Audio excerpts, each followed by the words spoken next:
Welcome to the Fated Connections Path of Exile Community Podcast episode.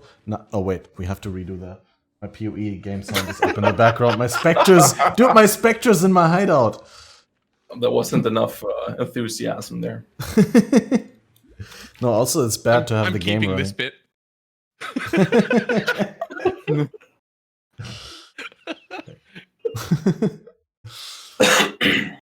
Welcome to the Fated Connections Podcast, episode number 28. Fated Connections, a Path of Exile community podcast, hosted by BalorMage. Hello. And myself, Catmaster OP. Tonight we're going to talk about Delirium, of course, obviously, but we also got two very special guests. We got the one and only GhazzyTV, mostly known for minion builds, but loves all kinds of playstyles. Thank you. You love for minion builds. You love being reduced to minion builds, don't you? Yeah, I love that. Well, hi. And we got the one and only Crouching Tuna, who's very, very dedicated to delve farming. What's up, guys? This is me, Tuna, the Delver. Yeah, so I'll directly hand over the word to Tuna. Tuna, don't you want to introduce yourself and tell us a little bit about what you've been up to and how's the league been going for you? Sure. This league I primarily focused on just like playing primarily solo. I started the league playing with a friend of mine. We played the first 4 days together. I did like boss farming and stuff, and that went pretty well. And then around like day 4 we split, and I went directly into Delve. And then I pushed down to depth 6,200 solo. And then from there, we played like, I think 1 week. I played with two of my friends. We went like a little bit deeper, like 7K or something. And then now I'm just out to spend all the currency I made through the league. This is the point of the league where I'm just, like chilling, making random builds, taking suggestions from chat, and just having fun building stuff. And it's been really good. It's been a fun league. How much currency did you make? This league, I made about 17 mirrors from playing solo. That sounds insane. Yeah, from Delve. Mainly from like resonators and stuff. I invested like about 7 to 8 mirrors into my solo delving build. And then I have about 1 mirror into my duo group build. And then I ended up with 10 mirrors and it's 800x at the end. But it was kind of like over time, right? So things appreciate, things depreciate. Bought mirrors for cheaper, now they're more expensive, things like that, right? But like at 6K, from 6 to 7K, we were making like 2 to 250x a day with the group build, with the 2-man split. So that was pretty good. That sounds crazy. I mean, like when you just said like I'm just spending right now all the currency that I made, I was like, well, I mean, can you really spend that much time spending? Isn't it like 1-2 days and like really juicing out 1 or 2 builds? Yeah, isn't that's the thing. It done then? But like when you have 17 mirrors worth? No. I mean, I have like 10 mirrors left, right? And I spent like 3 mirrors in the past 2 days trying to just buy stuff, but I bought like 2 mirrors with the 10 mirrors today, like if I had it. Yeah, I suppose like with the heraldry builds, that's like something that you can definitely do, right? But I vowed to not play those builds this league, which also chat is like maybe not too happy with that, but I just primarily I'm not really too interested in going into that, mainly because I don't want to break a fuse. I've done that in the past, played the best things, and then the game's never been the same. So I'd rather just play the good old, if you know what I mean. That is the major concern, having played this, but two of these builds, second one's nearly to level 100 again. Right, like how can you go back? The major concern is like, what do I do? Yeah, I'm the kind of personality that gets really affected by that. Like I would probably not have as much fun with the game ever again, like knowing that. And that's gonna happen to me already with Tornado Shot. Back in the day, like it's my favorite skill, right? And still to this day, I'm like crying about it. So I'd rather not repeat that. To like for self-preservation, but it also like some fundamental issues with the build. I think. Sorry, go on. No, that's why I don't play headhunters, because once you've done it, it's like any other clear speed build that doesn't use a headhunter. It's like feels bad. I have the same thing with Rampage. Every time I play Rampage, I notice that other builds that don't have Rampage are just not as nice. But the good thing about Rampage is you can fit that into pretty much every build if you want. True. That's true. Yeah. You can always weapon swap or belt swap. Yeah, that's what I'm doing right now. Weapon swap St. Victor's medal. But You can even Rampage like minion builds and stuff. Like Yeah. everything. Well, they did nerf that, so like the Rampage buff doesn't affect minions anymore. It doesn't give them the bonuses. You just get the overall effect. So that's why I don't even bother Rampage anymore. No, It fair enough. still Not helps. that I only play. Not that I only play some of the builds, but I'm just saying. Just lean into it. It's fine. Okay. Well, what kind of builds did you play, Ghazi? How was your league so far? Well, the way I play most leagues nowadays is I go in a duo with a friend whom I give everything that's up for sale, so I don't have to trade. Because I don't want to trade. So then I play basically the evading game. trade just like I am, but then in trade league instead of in SSF. Yeah. But the deal is pretty simple. Whenever I need something, I'll tell him, and he's giving it to me. And then when I'm done with a build, I recycle it. And the way we recycle the build is that I give him everything for the character, and then I make a new one. And I rinse repeat that process. Most of the time, the past few leagues, he's been making more currency than me. But I got kind of done with the league mechanic pretty early on. It didn't have enough depth for me to enjoy hammering my head to it all the time. So instead of doing that, I decided to do something else I'm enjoying a lot, which is crafting. So I ended up with me making the most currency this league. So I was shipping currency to him instead. But no, it's been fun doing a lot of crafting. So if you want to waste some of your currency, I got a couple of projects you Yeah. can invest too. Yeah, hit me up, man. Actually, ended up pretty well this league. I made 3 items that would be worth a mirror plus. So that's been pretty fun actually. But mostly I've been just randomly crafting different types of profit items. So I've been setting up crafts that are meant to be profitable and with a handful of different outcomes, which is basically what you want to do when you're profit crafting. You don't want to lock yourself in. I want to have these specific 4, 5, 6 months, because then it's usually better to 100%. just buy it. So Yeah, exactly. yeah, so the crafting has been very fun. I've been doing a couple of videos on that and showing people how it's done. But the problem is that with the process of me getting really big items doing this, I had too much currency, because the way I play the game is I make very low budget approaches to the builds I play, as most of my guides are targeting new players. So I don't usually want to invest too much into my builds. So it ends up with me having insane gear in my stash, sitting with garbage on my character. And then I just recycle it. But I think that I've had more fun with crafting than the actual league mechanic this league, truth be told. But that's basically what I've been doing. Towards the end of the league now, I've been playing a lot of Dota 2 on the side, actually. That's about it. The Dota 2. superior MOBA. I'm glad to hear it. I just wish I could get into a new MOBA. It's just so much to learn. I'd fall behind like 2 leagues. Yeah. Can't do New that. MOBA, like, I've given What do you League of play, Legends. League of Legends? I've given League of Legends a couple of fair tries. Well, not a couple. I've given it 1 fair try. First time I played for 15 minutes, screamed, shut the game off, and bailed. Second time I tried to give it a fair shot, but it was not a fair shot. And the third time I did it, I actually went in with the mindset that this is not Dota. This is just another MOBA game.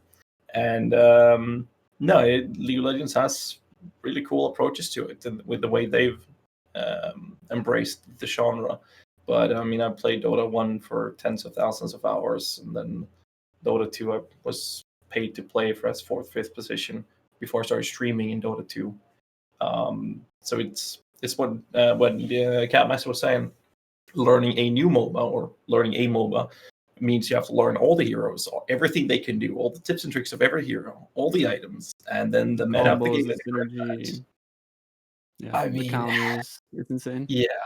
And then after that, you have to learn the map. I'm not sure how you do it in League of Legends, but all the creep pulling, when to deny, when not to deny, when to rise, when not to rise. it's so much. But I guess that's why I enjoy playing MOBAs, or specifically Dota, because there's so many different layers that League of Legends doesn't have, whereas League of Legends has other things like more skill shots than what Dota has, which is more towards individual skills rather than individual game knowledge, which is required from Dota. So I'd say that Dota is more complex, but then again, League of Legends has been promoting itself to be more new beginner friendly, which I think is very good for League of Legends. And it's a good game, but I'm too stuck in Dota. I think you personally. hit the nail on the head when you said that they both have good approaches to some things, and like neither one is a perfect game. It's just like they have good and different systems here and there, and they share the same underlying principle. Definitely, I'd prefer to play Dota, but like I've just played so many hours of League that I'd never. I mean, it's really hard for me to get into other ARPGs as well. Like it also takes so much time, right? PoE is When it just comes an to incredibly MOBAs, deep game. Like you have a lot of different MOBAs. To be fair, you have the is it first person, or I'm not sure, the Smite, and then you have Right. Heroes of North. I played a little bit as well. But it's like these other MOBAs I've tried has been having a lot of other issues. Like I played Heroes of North before I went harder in Dota 2, and they released this Heroes new of hero North was called. really good, actually. I kind Oh, of I miss always Yeah, wanted to that get was into like that one. that was what bridged us between. Because I remember when like Warcraft 3 went like pretty much dead, like Battle.net. I was also playing like Dota 1 since I was like 14 years old, all the way to like I was Yeah. 18, right? So like 4 years of it, like super intensely. And Yeah. then that kind of shut down, and Heroes of New Earth came before Dota 2 came out, and Dota 2 was still in process, right? And that was actually really, really good. But then Yeah, like Dota it 2 was. came out, and by that time I was done with MOBAs, I think. But Right. that's also why I think like if you've grown up playing Dota 1, there's no way that you can play League of Legends. There's absolutely no way. It just feels Yeah, nowhere close to as good. I Yeah, don't know. but I like the idea. Like when Heroes of New Earth came out, it's like it was the middle ground between League and Dota. I don't like with the other later changes, which is why I moved back to Dota when Dota 2 came out. But like they released this hero, what was it, Emerald Warden with a bird above her, and like the balancing was better. It has been handled better from Dota and League of Legends in general. I mean, I played. Yeah. Before I stopped playing Heroes of New Earth, I did 2,000 games in a row only playing Emerald Warden. And that's how I got up to the top rating brackets and played with people that played for teams and whatnot. 2,000 games in a row. Then I stopped playing the game. It's absolutely insane. You can get pretty stuck on a hero though. I've Like, literally Yeah. never even installed Dota. like I But it remember in goes Dota the 1 I had other way like around, right? Wait, Like, so if you you're play playing alone, League, games. Balor? No, I've You're not playing installed MOBAs at League. all, right? I've definitely Yeah. played it for at least 20 or 30 hours total. I don't know. They just don't. Those games don't entertain me at all. Are you Fair one enough. of those that play It's like RuneScape? very arcadey. Oh Lord, no. Okay. No, I couldn't do that either. I got like the feeling RuneScape. that people that play League of Legends play RuneScape, and people that play Tibia are the ones that play Dota. Oh yeah. I've never played any of those. Yikes, man. This is like listing games I've never touched. I really like RuneScape because I'm just a grindaholic, I think, and I just really like those grinds, like something to look forward to, something to aim Yeah. towards. It's the same reason why I like ARPGs, but also Yeah. ARPGs. Like, can you feel that with Path of Exile? You like plateau at a certain point, right? Which is maybe why I like Delph so much, because it's like you can stay occupied for like almost 2 months in the league, right? Just going down to 6K and doing all the bosses and all that cool stuff, and also the skill progression and That's character why I progression and like stuff. this league so much. This Yeah, I league, feel that I because have you could 550x Herald stacker, right. but I can juice mapping content so hard that it can actually kill the Herald stacker. Yeah, fair enough. Like, you can make the content so difficult. There is no chance that a normal build would be able to even exist in this map. Tier 19, 100% delirious maps. I disagree actually with that. I mean, I've been doing some boosts that you can see here in the footage. I see that on the stream right now. what I'm doing in that gameplay footage right now, I am boosting people for challenge and experience in simulacrums. Yeah, That's what I'm simulacrum's And doing. you're the sitting easiest there boost, though. AFK. Yeah, I'm crafting whilst can- I'm boosting. I can That's what I'm stand doing. Yeah, I can stand still in simulacrums. Those aren't hard content.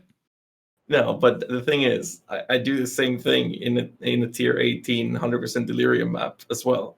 So I mean, it's like that's what I'm doing, and I'm not even herald stacking. We have a Venge playing a close to ethical aura bot, but no heralds whatsoever. So it's just an aura bot sitting there, and because of the jewels that are available, you don't even have to invest that much to become pretty much unkillable in that type of content. But yeah, it does include having a friend or someone you pay to pretend to be your friend for a while to be an aura bot.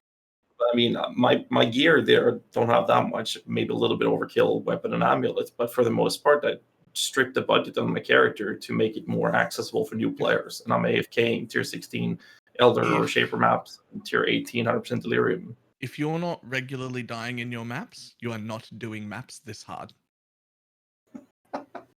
Like, it's just that I simple. mean, They can get pretty. This build is nearly immortal. It's a herald stacker. It's 550x worth of a herald stacker, and I die several times a day. Like, it's just it. What do you die to though? One shots or like bursts? Or? It's usually over time, but I just don't log. It's usually over a few seconds. It's just, I don't know. The unique watchstones really bump up the difficulty quite a bit, and they're all of them are either 80 or 100% delirious. Usually like 120 quant, full sextants, full scarabs, prophecies, 4 unique watchstones. Like, everything is. I don't know. The maps have never been this hard, ever, which is good because I get to decide the difficulty of the maps that I want. Like, I wouldn't be playing these kind of maps on a different build that wasn't this Herald Stacker. And I would be bored of this Herald Stacker if I didn't have content this hard to push up against. My normal like content structure is to do a whole bunch of builds that cost between 2 and 10x per build. I never make expensive builds because my 2x build can do everything in the game. Except deep delve. But that is just plain not true this league. Like, you cannot do this difficulty of stuff on 99% of builds. You don't necessarily have to be a Herald Stacker. There are a few other builds that can do it. But everyone's that's doing this sort of stuff is investing heavily. And it has finally given me a reason to bother investing more than at maximum 20 exalts, which is what I've ever paid on a build in the last since Incursion. I've never made a build more expensive. What do you think is the biggest contributor? Is it Delirium? Is it 100% Delirium on the maps, or is it the other things? Is it like the abundance of scarabs that we get now and these sextants? Look, the other stuff makes it easier to do because I'm able to buy all of the scarabs and stuff, but they always existed before. 100% delirious maps is really the only change, and the fact that it interacts with every single other bit of content that you put on. So all of the juice we normally do is all getting buffed by the delirium. I love it. I feel like a lot of people are like they're too hung up on herald stacking is overpowered. It's not herald stacking that is overpowered. It is the fact that cluster jewels are stackable that's overpowered. What's the highest DPS you can do now? It's a herald stacker that reached a little bit over 1 billion shaper DPS, right? I haven't seen anything higher. 2 billion even. Okay. I can make a Spectre build for a fraction of that currency that does 700 million shaper DPS right now. I mean, it's like True. Sentries are OP as well, yeah. That's not even sentries, it's slave drivers. But doing that, do you also get 10,000 effective life, 90% physical reduction, 90% all res? No, you don't. You don't get that full defense because of the budget drop on it. But if you invest enough currency into it, then you can get that as well. But then again, to make that type of build have a decent clearing, you'll have to switch slave drivers to set redemption sentries, and you drop about 30 to 40% of your DPS. But then again, everything dies when you do 300 million J per DPS anyways. So I mean, it's like, I just think it's because of the stacking effect of cluster jewels. Imagine if they would remove cluster stacking, make the cluster jewels provide keystones rather than notables, at which point you can't stack them, right? And if that were the case, then you'd see a larger variety of people using a higher diversity, a higher variety of different type of cluster jewels in builds, rather than, oh, I want to have Precise Commander and Vengeful whatever commander stacking, or I want to have Vicious Bite with Renewal, or I want to have the Purposeful Harmony, or whatever they're called. That's usually okay though if you think about it though, because like in the sense that like the big problem lies in medium jewels. Like large jewels, it's like how many can you fit in a build, right? Like realistically, like 3. If you 3 put is 4 in about your it, build's yeah. already pretty wrecked, right? Like you're traveling like across the entire tree to get that.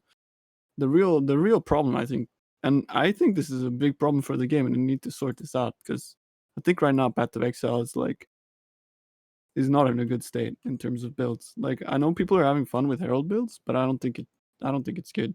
And I also think a lot of other things are not good in the game, like in terms of like how much you can stack. And I just think you shouldn't be able to stack medium clusters like we do now. I think it's just not okay for the game, like at all. I don't think it's good that you should be able to just shit on all content on a build that can literally do everything, like no matter what, like everything. Like this build is better than like specialized ZHP deep delver builds. It's the best boss killer. It's the best mapper. Like, so why play anything else? The game becomes super boring if you can only play one build and it's the best build. And if you're a min max, you're only gonna play that build. Well, So I think we're in a place mean, where like there's a- GG really needs to do something. Or There's a to small address this, counter or to that, which is it's not just one build though. We're just calling all Herald stackers the same thing, but as yeah, a but Herald stacker, the diversity is literally endless. Like it's so literally homogenous pick your though. favorite skill and Yeah. favorite playstyle, and that's what you can play, and it will do really fucking fantastic. But are the trees Yeah. all the same? Because you just fit Yeah, as that makes many it even worse voices for or me. 2 socket larges in and mediums? Yeah. Yes. That makes it even worse for me, you see, because I think that kills build identity. Like where it's like, oh yeah, this build is so strong, it doesn't matter what the fuck you play. Just chuck a skill gem in, play it on a 4 link, But it it doesn't does matter. mean you can play whatever you want, which I means suppose, but you build could do that before. diversity and the possibility of build diversity has never been higher than this league. You can literally play any skill, except Yeah, maybe but conversion trap. maybe we got like more build diversity, but less build identity, right? So Yeah, I which guess it's like, I don't think is a bad thing for a league. There's a very I guess large for a league, difference yeah. between having it in the league and having it permanently. Obviously, if when it goes core, they're going to nerf it, and I'm happy about that because I Right. wouldn't want this build to stay, because then it would be the only build I ever played. But having builds come through this powerful while a league's going on isn't, I don't think, bad. Especially Yeah, fair enough. considering how much it costs now. Like, it's not like you're getting it for free. Yeah, But- but also but you there gotta are- consider how much currency is shitting out this league. Like, I think this league, like, it's just people, like everyone's so rich. Like, you just AFK in Delirium and you make just an incredible amount of currency. I mean, there are builds where you get the power for free. I mean, there at least like where you don't even stack cluster jewels. I don't even think they're gonna nerf specters enough. Like not even close to enough, because there are so many different aspects of how you can do with both redemption sentries, baronites, and slave drivers right now, especially with things that are let's call it indirect more multipliers, like Algor Mortis making the enemies take increased percent damage, which is post calculation of your damage increasement stats, and then you do more of that, which is just absolutely disgusting. And you can get disgusting numbers of DPS with nothing. You can reach about 10,000 energy shield on a simple Spectre build, sit with 5 Spectres where each Spectre is doing at least 5 to 10 million J per DPS. And you don't even stack cluster duels to reach that point. So, I mean, there's literally one Spectre build on all of PoE Ninja that's over 10k energy shield. A single one. Sorry? But then again, like, it's really when skewed I've this typed league in Raised because Spectre, there was one. There's a whole bunch at 8.5 to 9, and one over 10. which I thought Yeah, was but I'm weird. just saying that it is possible. That doesn't mean that it's definitely it's not the best way to do it. As you can see on PoE Ninja, that one is a CI build. The one below is low life, for example. Because the thing is, at this point, most people they don't settle with 5 to 10 million J per EPS per spectre. They want to have 20, 30, 40, 50, 100 million J per EPS per spectre because they can in the current league. So they don't care if they have 10,000 energy or if they have 6 to 7,000. So I mean, it's like it's one of those leagues where everyone's just going glass cannon style because it doesn't matter if you're squishy, if everything's dead 2 screens away because you just enter the map, right? Yeah. I think it's almost the same with mines as well, if you think about it. Like, there's so many layers to what makes them so strong that it's almost like things that can't be addressed. Like, I think it's the first point that you made in this conversation. Because, like, I think mines as well, like, they're, for example, like, there's this deep delve build, right? iShot Miner.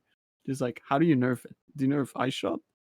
Do you nerf mines and like screw everyone over? Do you nerf iShot, screw all the people that are playing it normally? Like, because it's just like when you're stacking all these like different powers that they've introduced into the game, like little by little, and builds become like slightly unnerfable to some extent. It's not just like, oh, we're gonna address this issue. It's like, well, now you gotta address literally everything, like, and you're I gonna can like fix screw a it lot in of people one over. move. Hmm. I can fix it in one move. As you delve deeper, there should be a very small, flat amount of damage that's just done to you that doesn't interrupt regen all the time to get rid of the zero health builds entirely. No, that's gonna hurt. Like ES builds a lot more than it will like life builds, and still have- you're just gonna go for like leech meta. and, You'd like, have it things so like it that. doesn't interrupt. Like you'd have it as like I don't know what you call it, true damage or whatever shit that exists outside of the rules, so it doesn't Right. interrupt your regen or Recharge, recharge meaning. rate or anything like that. Just But then there's another aspect to that as well, right?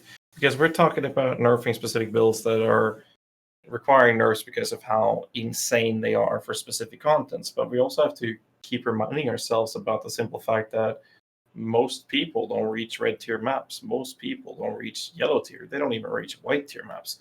But if we're trying to stick with the people that are actually playing in maps in the game, then again, most of those don't ever get to that point. So the fraction of people or the player base that actually get to the point where, okay, this build is absolutely disgusting because it can reach X amount of thousand depth, or it can reach, or it can do this and that. They're not that many. And then we have the other No. aspect where you have the situation with the herald stacking. We'll have a lot of discussion about this. I'm sure you guys all have had discussion with your communities about the herald stacking, and I don't like it. But another argument towards it being good for the game was that suddenly there was, like you mentioned before, Valor, suddenly there was something worth chasing, something worth investing towards getting a goal for them to get to.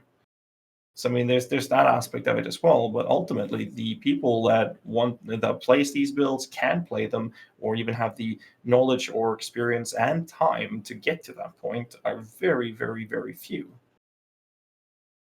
I hate True. to interrupt, and I have to interrupt at this point because we're going all over the place already.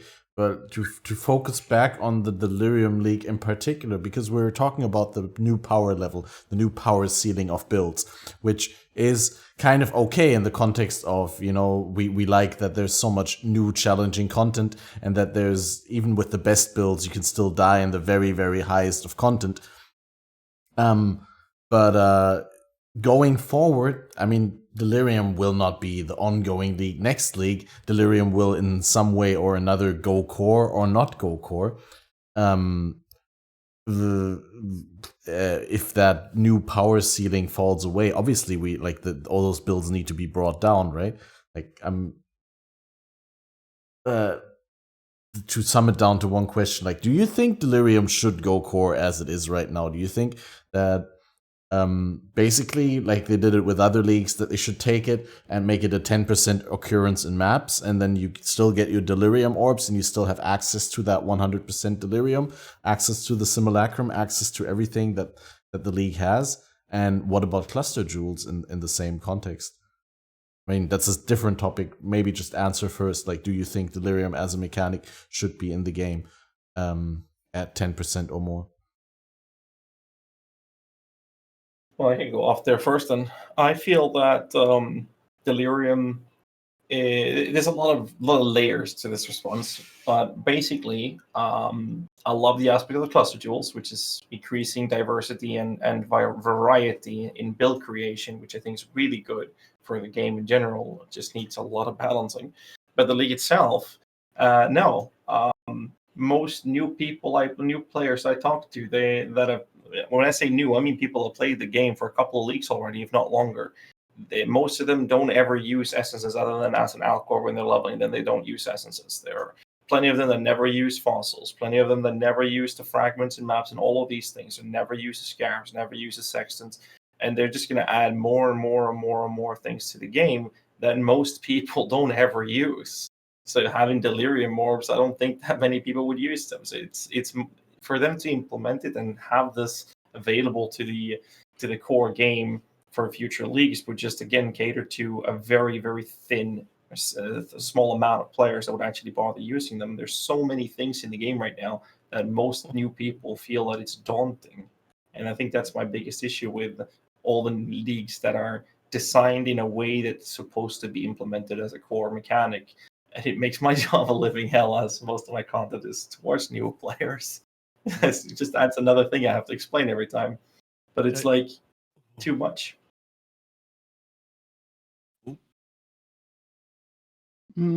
If I could like bump in there, I think Delirium in itself is a good concept, but I think the way GGG is approaching new leagues is like it's fun, right? It's really fun.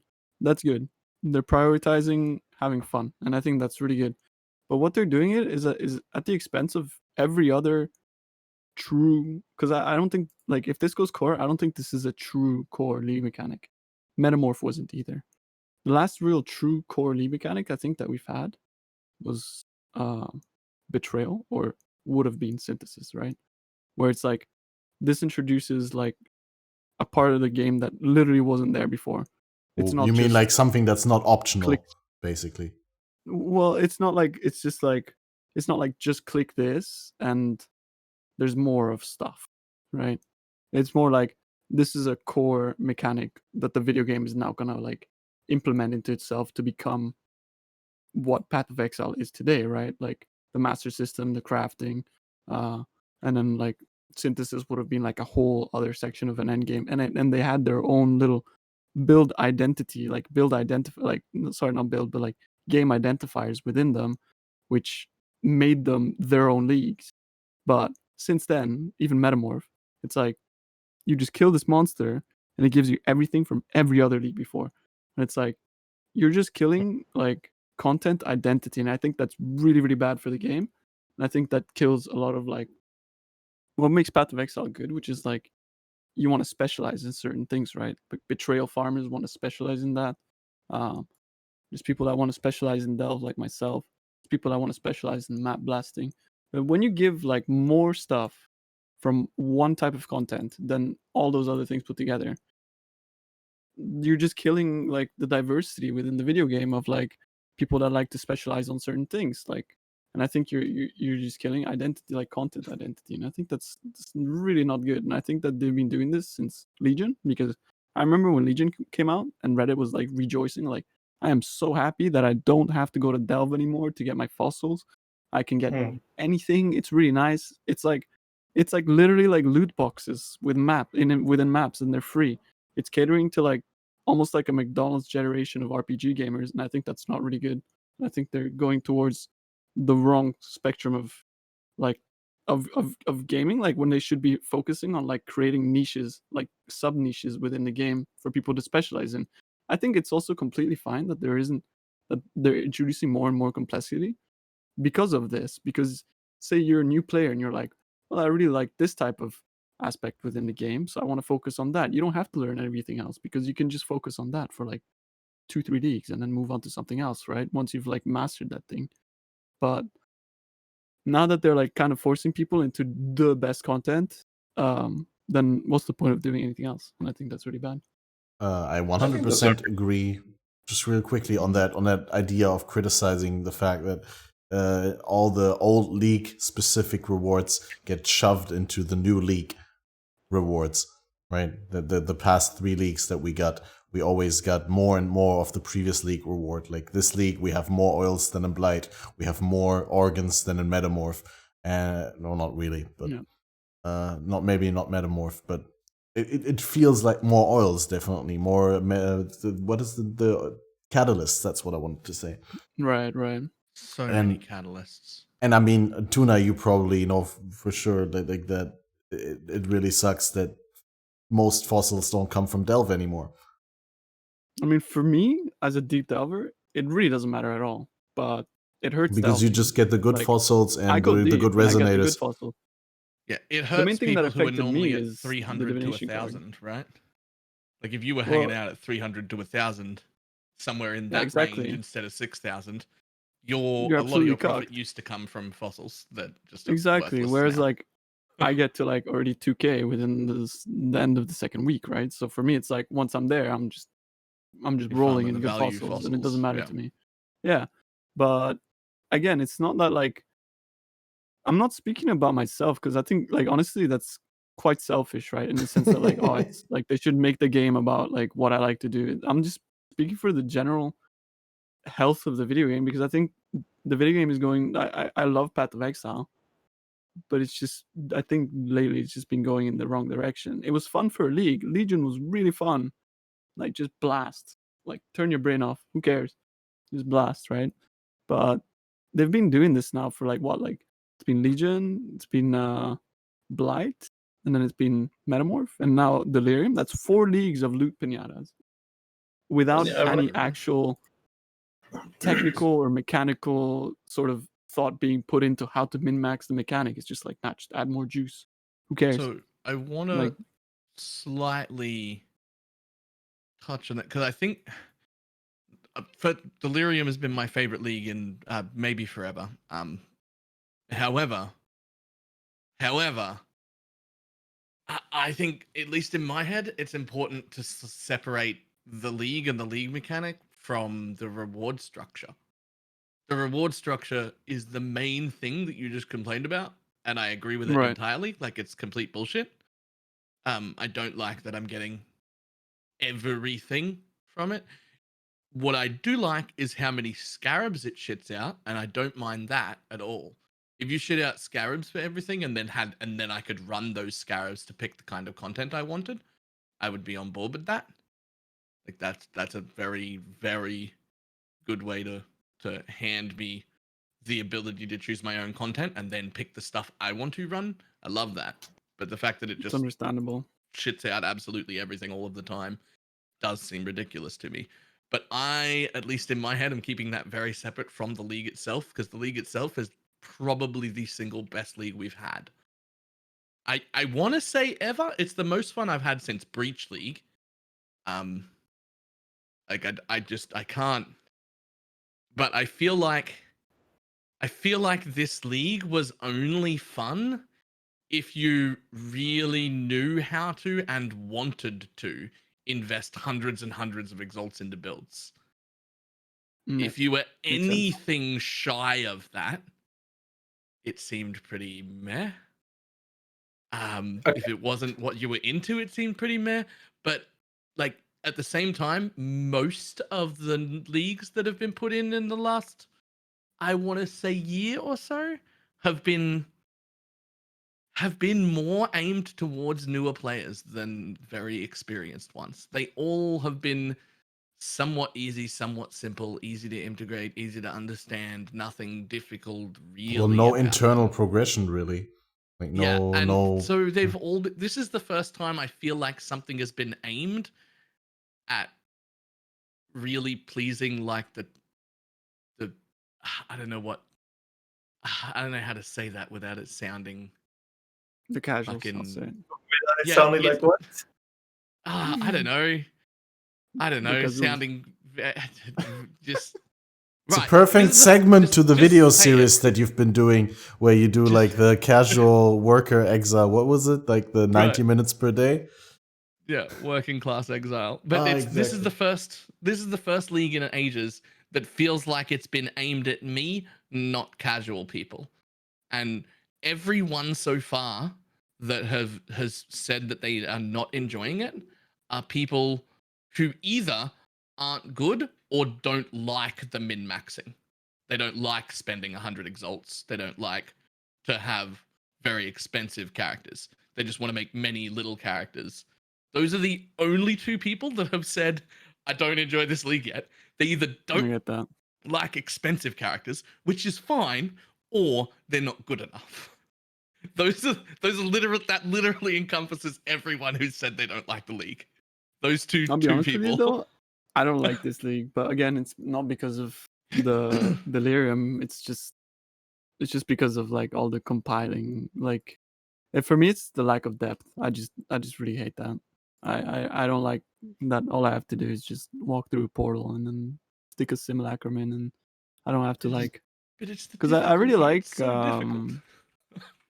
I really like, for example, learning a new boss or learning a new mechanic, or like, oh, how do I, like, build my new synthesis map to like farm more bosses, or like, set that up for like a couple days, or how do I, like, how do I craft the best Valor Regalia in the game, like stuff like that. Like, Gazzy's waiting to I'm- compose himself I just really before like he that sort of goes stuff. back at me. and I completely understand Ghazi's point of view as well, because he gets the shit for that, right? But I don't know. I'm just like a super nerdy RPG gamer that I like. The thing that really captivated me about Path of Exile is that I have to have like 6 websites open at the same time, and I have to be like, all right, so what's the probability of hitting this mod? Let's go on Craft of Exile. All right, now let's go on PoEDB. What fossil should I use? What's the best? Like, I love that shit. That's what really captivated me about Path of Exile. And like, I feel like we're just getting not enough of that lately. I'm Okay, sorry, Baller. guys. No, that's okay. I need to sit down to make sure I get this right. I love you no matter what you say. Nah, it's I just wholeheartedly disagree with 99% of what you said. I can tell. Where to start? Go ahead. I'm gonna throw some numbers at you. Do you know how many concurrent players we had for month to month during Synthesis League? No, I never look at them. Synthesis The is player trash. retention during Synthesis League was among the best the game has seen in a very long time. Oh, really? People hate I actually didn't know. That So might have people been hate because they did like a hardcore SSF flashback event in the end of the league. Mm-hmm. There's potential. That's potentially. There's other aspects, of course, that has pointers to this. Obviously, however, Synthesis League had a lot of depth that let people have a longer entertainment of it. I hated the way it was implemented at first, and as soon as which is usually what PoE does, they release a shit league. No matter how good it is, it's always shit in the first couple of weeks, and then it's really good. That's when the league starts. 1 or 2 weeks in for most people, because there's so many fundamental shit stuffs in the game, bugs and whatnot, that should have been caught much earlier and whatnot. Either way, Synthesis had a very good player retention throughout the entire 3-month period. Legion had a 50% player drop between the day of the release to 1 month later. Then another 50% of that disappeared towards the start of the second month. That's the player retention from Legion. Currently, in Delirium, we have almost identical numbers in terms of concurrent player bases. That is a replica of what happened in Legion as we have now. And one of the biggest problems with these are, first, the reward structure and also the type of builds available. Right now, in Delirium, you have to play... This is my opinion, obviously, which is why I don't really agree with you. We have builds that are extremely good. We have very specific summoner builds. We have herald stacking builds. And we have Archmage builds. If you don't like any of those three, or have the time or knowledge or experience or interest in min-maxing those 3 builds, you will not be able to capitalize on actually making the higher end game, if you will, of Delirium neither profitable or entertaining to do. You can sit and hammer an enemy with a few million HP, and it'll take you 10 minutes to kill. But if you have a well-invested character, you're going to kill that in a second. That's also the current Impale and anything Hollow Palm.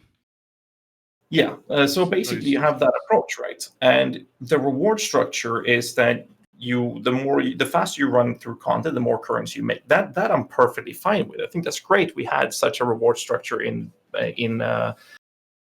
Breach League, which is my favorite league, because you got a stone, you popped it, and it didn't matter if you barely just managed to get to the boss with a timer, or if you did it in 5 seconds, which is not possible. But the time it took for your build or character to reach the end and do the boss did not have any impact on the actual reward structure that you are, or the rewards that were available from the boss. The only difference that would make was actually the point of you being able to run more with your time invested into the game to then therefore make more currency.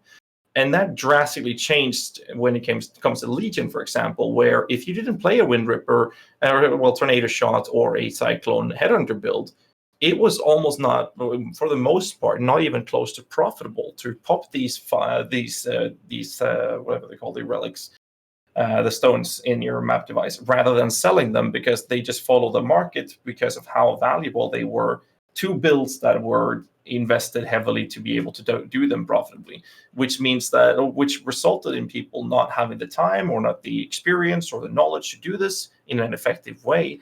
They felt discouraged to do that type of content, which was the whole idea of the Legion League, was to gather the splinters, for example, gather them, well, you bought them at least, and then do the wave fights, right? The 3, 4, 5 wave fights. And when that type of content is gated behind how good your character is or how much currency you've invested into your character, the market will follow and adjust itself, similar to how it's doing in Delirium, where Herald stacking and Archmage spills and whatnot, and all of these things are super expensive. Specific Elder Helmet or Elder Shaper helmets for minion builds are super, super expensive because of that allowing you to do certain content. But you have to get to the point where you get the currency to be able to afford that if you now want to do that. And not everyone has that possibility to play that. We streamers have a lot of extra time, obviously, because we play so much. But imagine someone playing 2 hours a day, unless he or she is dedicated enough to have that as a stupid goal. The only thing that person would do when farming would be to get to that point. And that's no longer fun. That is a chore to get to the point to have fun. And I think that has huge impact because of the reward structure and the way the game is. And I think that's why a lot of people are skipping the playing the game. Or we have the other aspect, which is what happened to most people not most people, from people that I talked to at least, that described why they stopped playing in Legion, was because they did their headhunter shit, they did their 5 ways, and they made tons of currency. And then there was no challenge. They did it. They bought the stones. They did a 5-way. They got tons of loot. They had fun with that. And then, a couple of weeks later, they were done with the game. And that's, like I mentioned earlier in this podcast, I don't like playing with Headhunters because the game becomes so boring after a couple of days of playing with Headhunter, because there's no challenge anymore in terms of clear speed once you get a decent Headhunter build going. And I think that's the same situation we have in Delirium as we saw in Legion. But what I wanted to mention, numerical-wise, was the player retention comparison from Synthesis League, which was a league that most people would argue for being a horrible league compared to what we have today when it comes to Legion, or in today's state, so Delirium. Right. So, here's the thing. Most of that I can get behind. The bit at the end there with the people who only get to play an hour or 2 every day is categorically wrong, and I'm proving it. In fact, perfect segue into, for me, I recently started a series on YouTube called Working Class Exile, where I made a brand new account to join the league mid-league, and I only possibly play it for 90 minutes a day to show exactly how easy it is to get into this endgame stuff, and that you can do it on very little time, and that everybody complaining about the time is just not spending their time right, and it can be done. And we're only 5 days in right now, but we're already killing conquerors, and I say 5 days in. I'm not a speedy player, I'm not a racer, and it's 5 90-minute days, including all trading and all research. And if I need to look something up, I can't set up whoops outside of that time. Everything is done in that 90 minutes. And I'm pretty on track. It's really actually not going to be that hard to get to endgame, and proper endgame, and make a proper Archmage low life build, and do all sorts of things with 90 minutes a day worth of playtime. So that's. But you have to keep in mind that you're playing 90 minutes a game, but you have thousands upon hours of knowledge and experience of the game prior to doing that. Like, we're talking about someone who Sure. might be able to only play these couple of hours a day.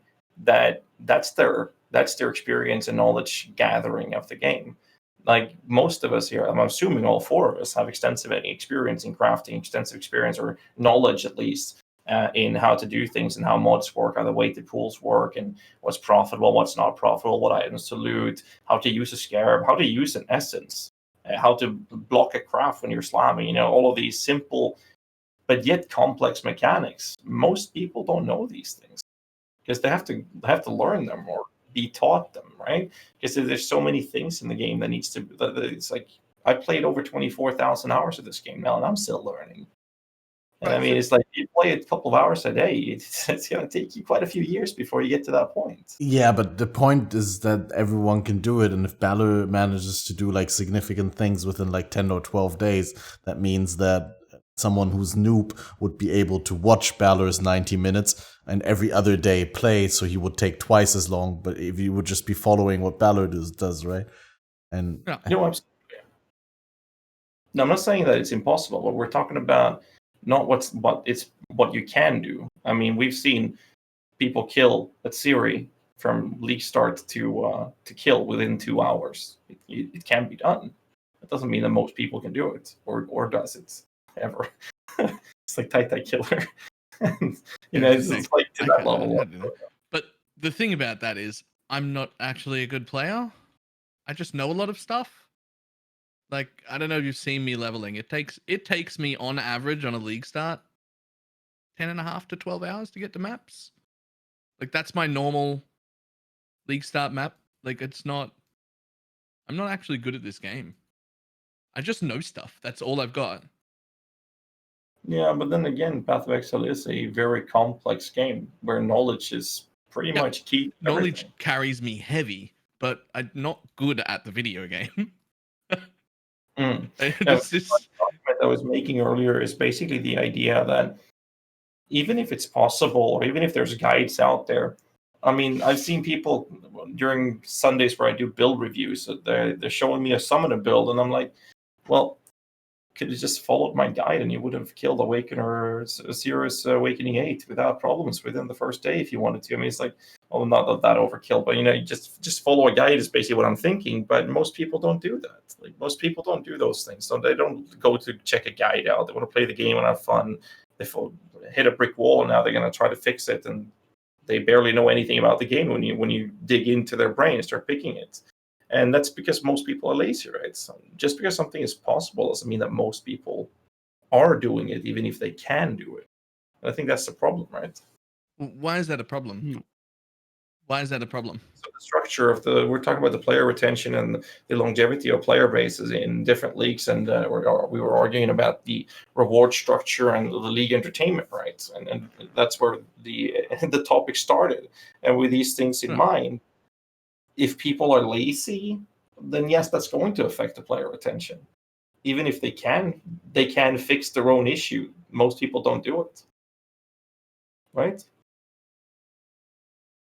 I mean, if laziness was causing people to have worse player retention, well, there's nothing we could do about that. Designing a league in a different manner wouldn't matter, and two, leagues like this would have better retention if that was true, because this rewards laziness to an incredible degree by not needing to engage in most of the content in the game and just run Delirium and get everything that you could possibly need. Well, So that I can agree. I would think that if that were true and that had something to do with it, which is, I don't think it is, because if it was, I think it would have the exact opposite effect. Leagues like this would have far, far better retention, not worse, because you can do pretty much anything. Like, we're talking about complaining about the most expensive or best builds when realistically these cluster jewels have given almost every build an amazing amount of power. Like, you can do anything that was even a remotely functioning build before is 10 times better this league. So it's not like yeah, the ceiling got pushed really high and there's only a few that can make it to that ceiling. But if we just look at the ceiling of what existed 3 months ago, like hundreds more builds made it to that level where they're comfortable and playable, like hundreds. And I don't know. I can't see how that's. I haven't looked at the stats, and now I'm super interested to look at the stats, because as far as like my friends list and the amount of people showing up on stream, I would have thought this had the highest player retention that I've seen in ages. I haven't looked at any statistics. I just assumed from how many people show up in chat or are watching YouTube videos or are on my friends list, because that's like all I saw. And I assumed that this was the best retention we've seen in absolutely ages, because everything has been way more active. Trade is still active as shit. Like I don't know. Everything seems way more active to me. Now I'm gonna have to. I've already written myself a note to have a look at actual statistics and stuff, because I'm shocked by that. What's your subjective impression there, Tuna, with Trade? Trade is still alive at this point in softcore? Very much so? I think to some extent, yes. But I also think you're slightly living in a bubble, because outside of Herald stacking, everything's dead. Because nothing's worth crafting, nothing's worth doing, and mainly the only players that are still playing are the Herald stackers. Because they have their whatever Stim max they want to kill Shaper in 0.12 seconds faster or whatever. Have you seen the minion market? But one minion yeah, duel is 60 exalts. Sure, but also because of the lack of quantity, right? Like if you want to look for a chest for a minion build, there's gonna be like 2 good ones at the most. There's gonna be none to mirror. And also, there's just like no incentive for crafters. Like you can ask any crafter this league. There's no incentive for them to make anything aside for things for Herald stackers. It's absolutely dead. It's either like if a crafter's trying to craft something, it's either you make it for deep delvers or Herald stackers. Those are the only people that would actually pay for something. Yeah, exactly. Those are the people who pay the best. League. So why would you make like a subpar product? Why would you aim for making something that doesn't sell for profit, as much? Right? But if it doesn't sell at all, you don't craft for profit. Like you could make like trickster gear, right? You could just craft like things for tricksters, like chaos overtime shit, like whatever.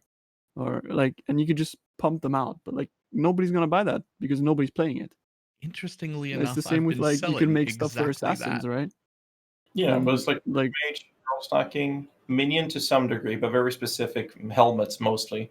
And you can awaken orbs and shields and get lucky to get like an X profit, but that's about it. But in terms of minions, it's like the weapon and the helmet, and then there's Archmage is mainly the either enchanted helmets or belts for mana recovery rate and whatnot. But other than that, it's just herald stuffs, amulet shields, and helmets and belts are pretty much the biggest powerhouses in terms of profit craft in the current state of crafting. Right. What were you saying, Balor? Well, I've been selling chaos damage over time stuff. I've been crafting quivers and selling them. I've been crafting rings and selling them. I've been crafting shields that aren't for herald stackers and selling them for massive profits. I've been selling helmets. I've been selling minion stuff that I craft. Like everything about that entire conversation, I disagree with as well. I've been crafting and selling for so much profit outside of the Herald build, because everything I get for the Herald, I craft for myself, then corrupt, and then it bricks. So I had to find a way to make money outside of that. And the crafting market exists. ED is around and really good. Toxic Rain is around. Caustic Arrow is around. Cold Dot Occultists are around. I know because I can make this stuff and sell it to them on a regular basis for good profit. I know all the Hollow Palm gear exists, and you can craft But you know things, what? and you can probably because you're the only one crafting for them, right? I mean, I don't know, maybe.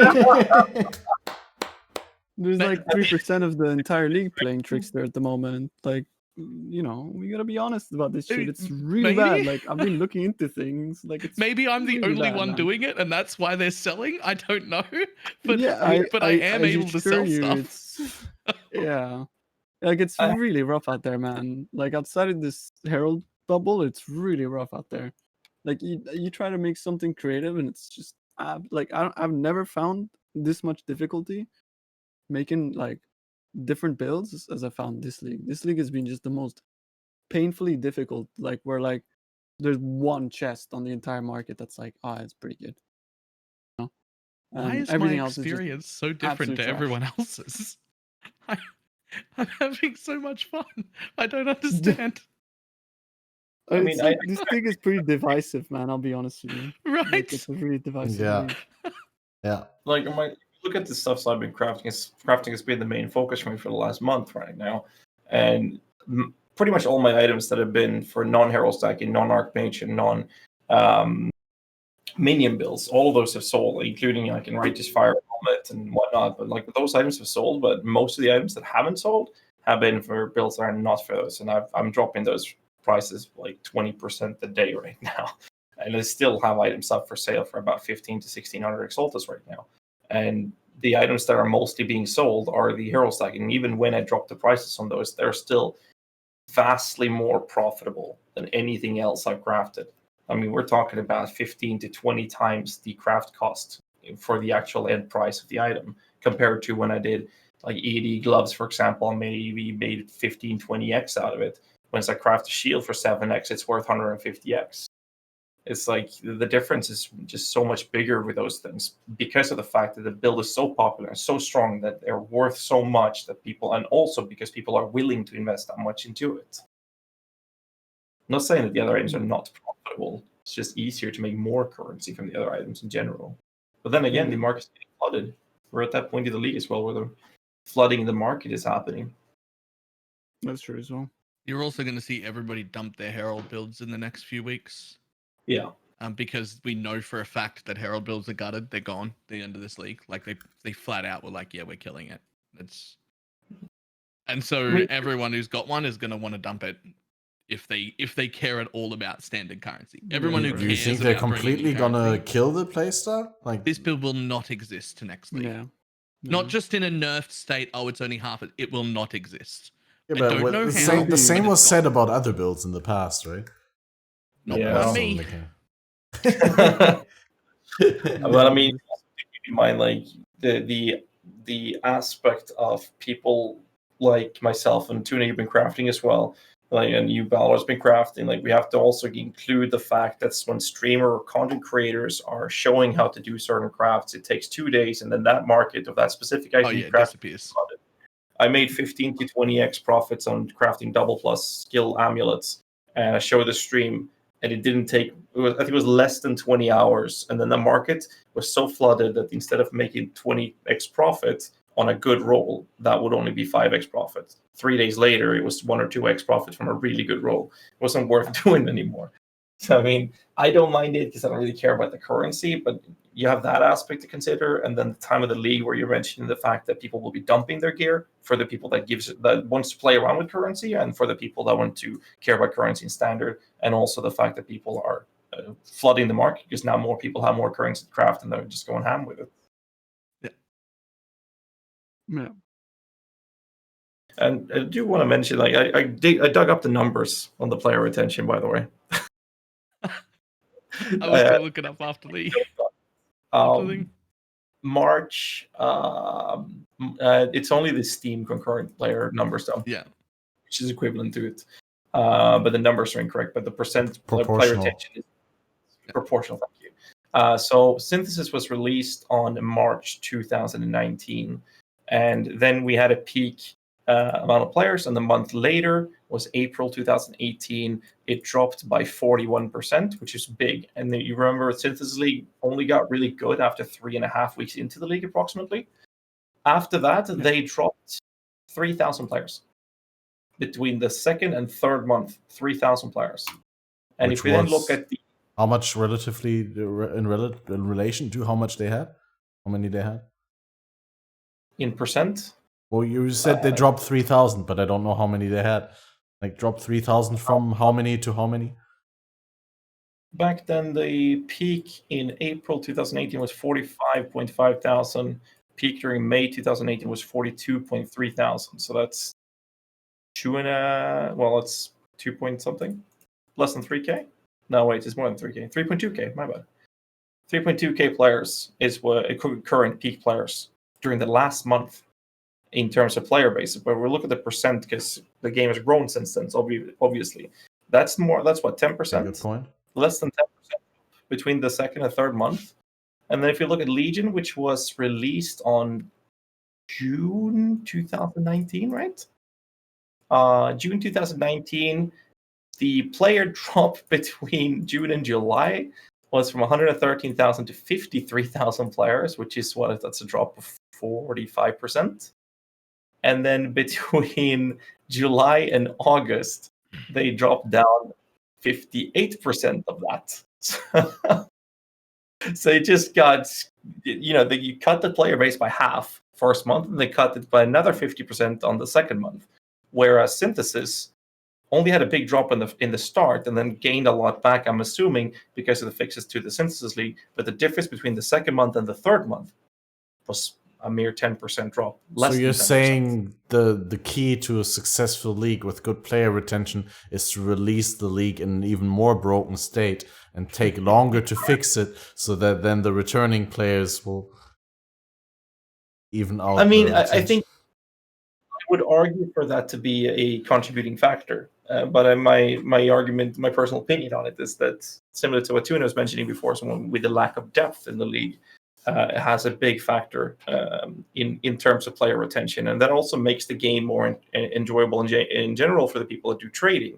Because right now in Delirium, trading right now is worse than ever. Trading in the first week or the first month of the league was already so-so, but it was really good as usual in the first few weeks of a league release. But player retention dropping makes trading even more atrocious than it already is.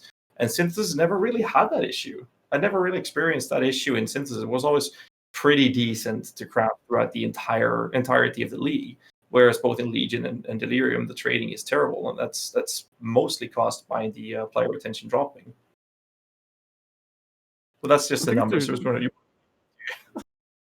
to add a little thing onto that, I think there's also like something that really tires players out, and what's been happening a lot lately with the latest leagues is that, like we are like all about efficiency, right? And PoE is all about efficiency and all that. And these leagues, it's like if you're standing in your hideout, you're just absolutely wasting your time. Like, because there's nothing to really put thought into that you could be rewarded later on down the line by having done so, right?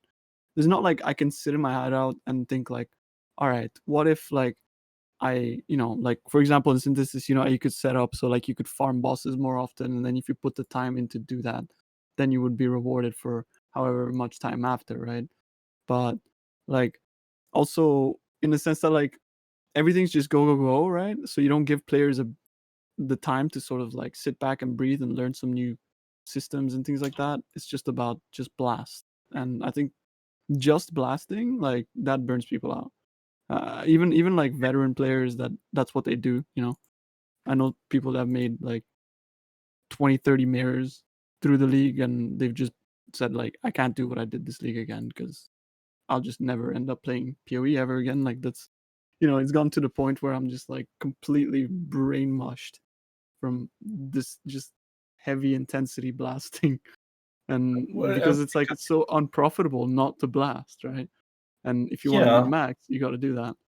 Whereas like in other leagues, you can min max the mechanic itself more than just going fast, if you know what I mean. Like, I don't know if I'm putting this across correctly. No, I think I got what you mean. I think that something that's really important to mention here is how good Path of Exile is at hiding the fact that it's an ARPG. Most people seem to forget the fact that ARPG games is literally the definition of insanity. You're gonna do the same thing over and over and over and over and over again, and pray you get an Exalted or a Mirror Drop. That's basically what you're doing. That's an ARPG. That's the whole genre. That's what we're doing endlessly, over and over again. But Path of X are very good at hiding the fact that it is an ARPG, making you forget or concealing the fact that you're doing the same thing over and over again by having different aspects of things coming in, different league mechanics being present in maps and all these things, different type of endgame bosses you can achieve and encounter. You have the delve and all of these different endgames approaches that you can play. And as soon as you're brought in with a league where the most profitable thing is to just go over and over again with where this concealing effect is no longer that present, then I think a lot of people burn out a lot faster. Whereas things like synthesis, if we bring in that as a topic again, which had a lot more depth, had people more on their toes to think what they were doing rather than just going in and out, in and out, in and out, in and out. And that made people, at least subconsciously, forget the fact that it is an ARPG. At least that's how I see it. Yeah, I agree with that. I think just like there should just be more things that you can sit back and think about, and like sort of like plan and things like that, because it doesn't it doesn't take anyone smart to like chuck 5 delirium orbs on a map. So you're And talking then, about stuff like in synthesis. That's the league that you're referring back to when you say that there should be things that you could sit back and think about and do. Because, right? I mean, like Even like what would be another example other than synthesis? Betrayal. Delve was really like that as well, because at the point, like everything came to a crawl, right? Like maybe not on the release of Delve because we had immunity builds, but like later on when immunity builds were nerfed, right? Which was, again, this was in synthesis when Delve was in its best state before ZHP delving, where like you would get to a point where you come to a halt, right? And then you have to like, then the focus is shifted on the builds. It's like, how do you make the craziest, the tankiest, the most DPS build that can actually go to like 2K, which at the time was like absolute insanity. And just like things like that like you get rewarded for putting thought into making like things that like use game mechanics like really well, like and just excel at doing the certain content, right? Like you might get more rewarded by like taking like a 1 week break to make the best delving build than if you're just blasting maps every day kind of thing, and like you get rewarded for being like the brainiac or whatever, right? Which kind of motivated people to like put more thought into the video game rather than just blast. I don't know. No, I agree with that. But yeah, but build min-maxing or something like that is always only something that you have to do once, right? You have to come up with a build once, and then like you can, unless something changes in the game, you can kind of. Well, the thing about Delve is that Delve always changes because it gets harder and harder. Or the same thing, I guess you could say the same thing about Betrayal. Like Betrayal has been like now, it's been like 3 leagues of min-maxing where people have like come to the point where like the board, it looks completely different to what it used to back in Betrayal. People have really gone crazy with min-maxing that. But again, like that's been reduced to like, why do that? Because you drop more breachstones and scarabs and everything from just doing simulacrums or delirium maps, right? So again, it just all goes back to like just blast kind of mentality that Path of Exile is forcing down. Like less niche sort of things that you could focus into or put thought into, or maybe this is whatever. the difference. I love that. It's understandable. It's completely understandable. That might be why I am enjoying it so much more than other people, is because the thing that it's quote unquote forcing down our throat is the thing I wanted to do anyway. Right. Like that was already my thing that I like. But it's at the expense of other people, which is the issue that I'm trying to put across. It's the expense of the people that don't want to just blast. Like that bullshit reward structure where I get everything from doing the one thing. But I just think overall that's probably why I'm enjoying the league more than other people, is because that's already like my niche area that I want to be in, and that's the one that got rewarded, even though I wouldn't have chosen a reward structure that's like, here, have absolutely everything in the game. Right? Like that wouldn't have been my choice. Right. But at least it's the content that I already wanted to do. So that was already what I was going to do. What I would normally have done in other situations is I would have made my money doing the thing I want to do this league, and then I would have bought the stuff from other people. I would have bought hundreds and hundreds of fossils off delvers who are delving a lot because I need them and I like crafting. So I'm going to buy hundreds of fossils. Don't need to do that. I would have bought essences when I needed them. I would Scarabs. never have bought organs. I would have bought scarabs. Actually, I'm still buying scarabs. I can't get enough scarabs. But yeah, like I would have just existed on the map anyway and then done the mapping thing because that's fun. And I would have had to buy all of my supplies from other people who specialized in other areas, which I don't have to do now. But No. but that might be why I'm enjoying it significantly more than other people, is because it's the exact content that I wanted to do anyway. Is the thing that got buffed, or that is being over rewarded, or however we want to say it. Yeah, that's understandable. Again, like I don't blame people for having fun, but you know, like I'm just sort of voicing my sort of perspective on it and how I think Path of Exile is sort of like moving towards just focusing on just one thing. And I think what they've always been great at is like having so many subcategories of like mini games within the game. Yeah, I really thought that was what they were going for when they started adding stuff like Delve and Betrayal. Yeah. And then since Delve and But Betrayal, we have again, gotten a lot of like self-contained, like you called them, loot pinata leaks. yeah. I've been hoping that like it's because they just need like, I don't know, I would expect Chris at the office like, all right, we need something to work. Like 4 people get on it, everyone else PoE too, you know. And then it's like, oh yeah, just walk through the portal, monster spawn, loot shits out everywhere. Easy game. But they have You done know? a lot of experimental leagues. Last few leagues has been very experimental, and I believe wholeheartedly that they're going to keep up with this approach of doing experimental leagues all the way to PoE 2, so they have more, what's the expression, more flesh on the bones. So they have more intel to base new leagues once they get to the point of PoE 2. So I think they're going to be having a lot of experimental leagues being Yeah. present. I think we're in just PoE 2 waiting room, right? And You know, to some extent, that's I don't want to say like make or break, but because that's like taking it way too far. Like, right, we love this game. Like, I think even if they I'm like not going anywhere. it gets like 70% worse, I think I would still love it. Like 70% more than any other game, right? But you know. at the same time, it could be like where the point where either PoE starts going down the wrong direction or the right direction, if you know what I mean. Which is like when you tend to see like video games getting bigger and bigger and bigger and bigger, they start to go down like one avenue, and I just get really scared because I've seen a lot of games go down those avenues, but I have full trust in. Yeah, I'm just really like afraid of that with games because games tend to do that. Like hardcore, I've been playing Path of Exile since pretty much Abyss, so I'm pretty new to the game, considering everything. But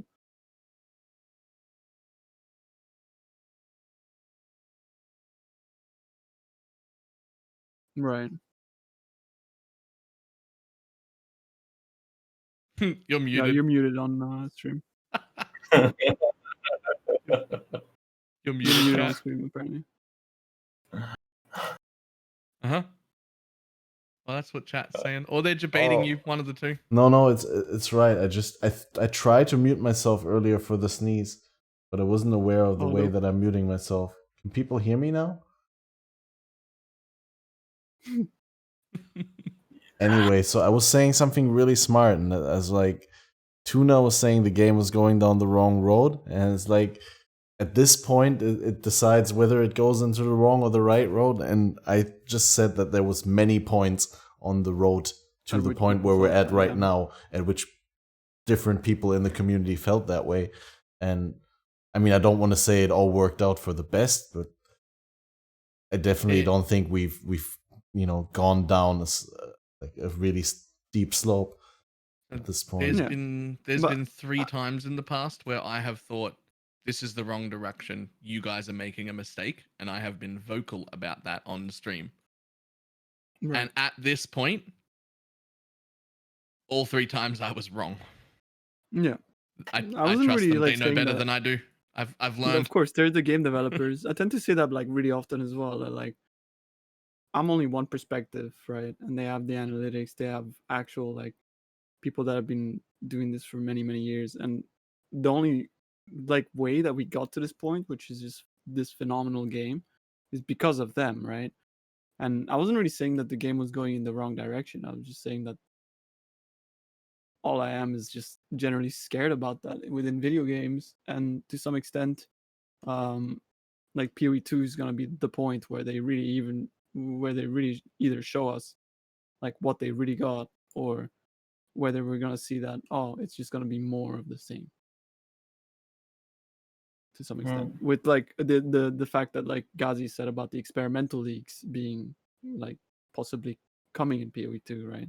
Which is what I really really enjoy, is when like the developers get pretty much free reign and say like make the craziest shit ever, and then bam, and then we get things like synthesis, and then they get watered down into becoming just another, put a map in and kill a boss. Another thing we also should mention or think about in these topics is also the fact that we're in a situation where game is growing a lot since at least I started back in Sacrifice of the Vol. That's what 6 years ago or something. It's like we're in a situation where back then the game was much harder, it was slower, it was more complex. I had a discussion with with Riker about this as well, and it feels more and more that the longer an ARPG game is out, when it first releases, it's very slow, it's very hard. People need to learn all the things before a meta is developed and all of these aspects, right? But Yeah. as time progresses, ARPG seems to favor this idea of them making the game easier and easier and more casual and faster and more power creep meta. I mean, Chris Wilson did mention in an interview many years ago that they wanted to keep the power meta or power creep meta down, and in the same breath, they announced the Ascendancy League, where we suddenly got so much power that all the buffs they gave all the minions were irrelevant. To be honest, but I mean, it feels like they're making the game more accessible to newer players and people that don't play that many hours a day that most of us streamers do and whatnot. But it's still, despite moving in that direction, it's still the opposite. It's still placing the game in the opposite side of the spectrum compared to something like Diablo 3, which is very, very casual friendly. So I personally don't really have a problem with where the game is right now. But yes, I feel that we're going in that direction of the game becoming more and more casualized, which I don't personally enjoy that much.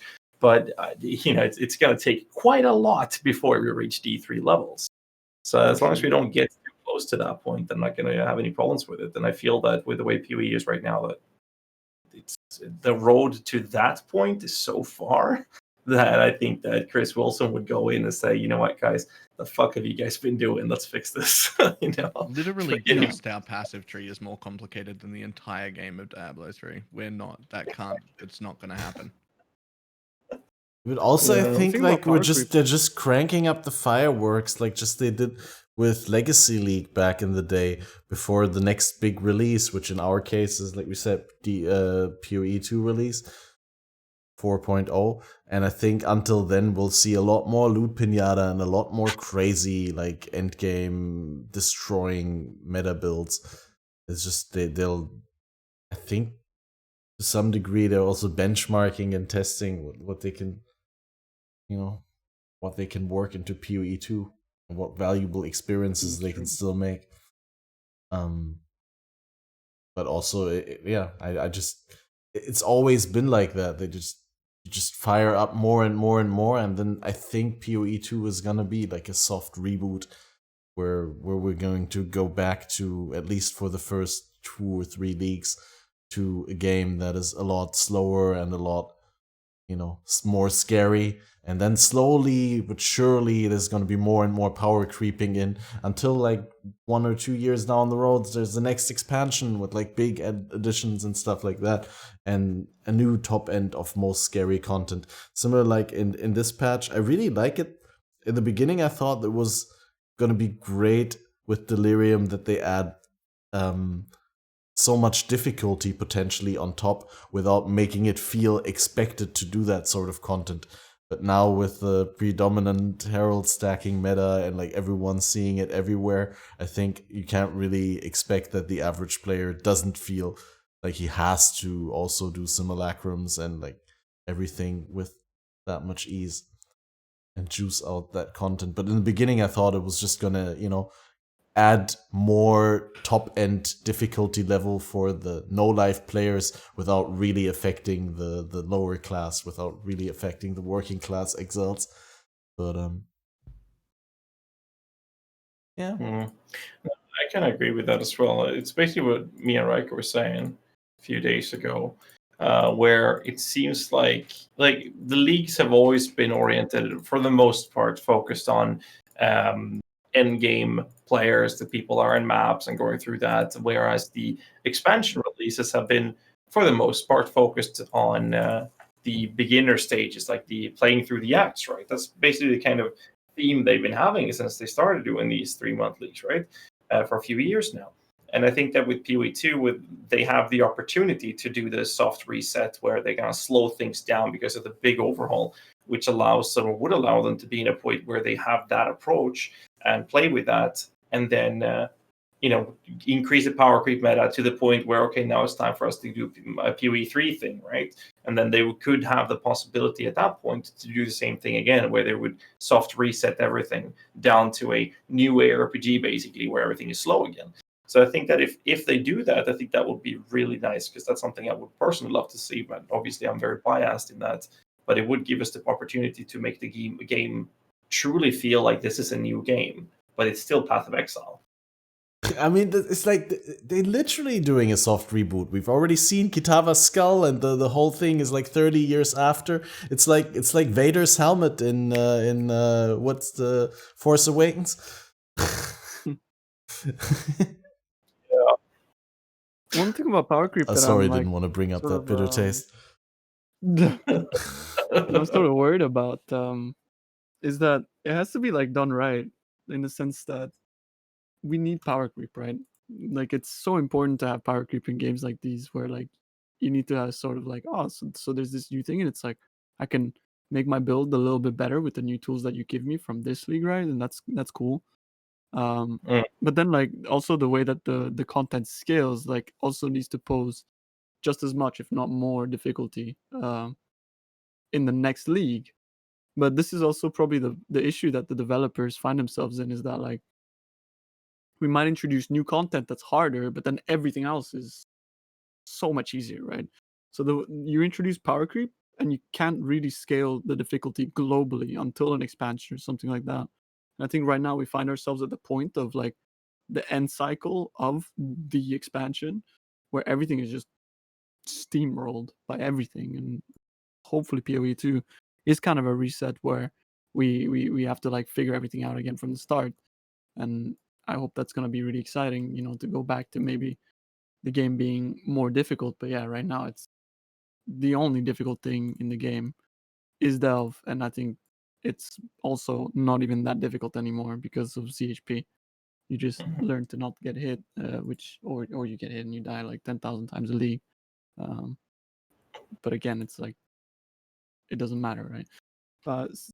So it's like there's both things, right? Like, I love power creep, but I also don't like its outcomes. So I think this is just something that like I don't know what the developers can do to give us the perceived difficulty, like every league, to have increasing like perceived difficulty. But that's why they're developers and we're just gamers, right? We just play the game and they make it, and hopefully they continue to make it as good as they have, and they continue to make scaling difficulty and not go down the path of the only thing you can do is greater rifts, as we mentioned earlier. Because again, in Diablo 3, that's the only content that's right that you can challenge yourself against. And I don't think that's cool to only have one thing that's like, the only challenging thing.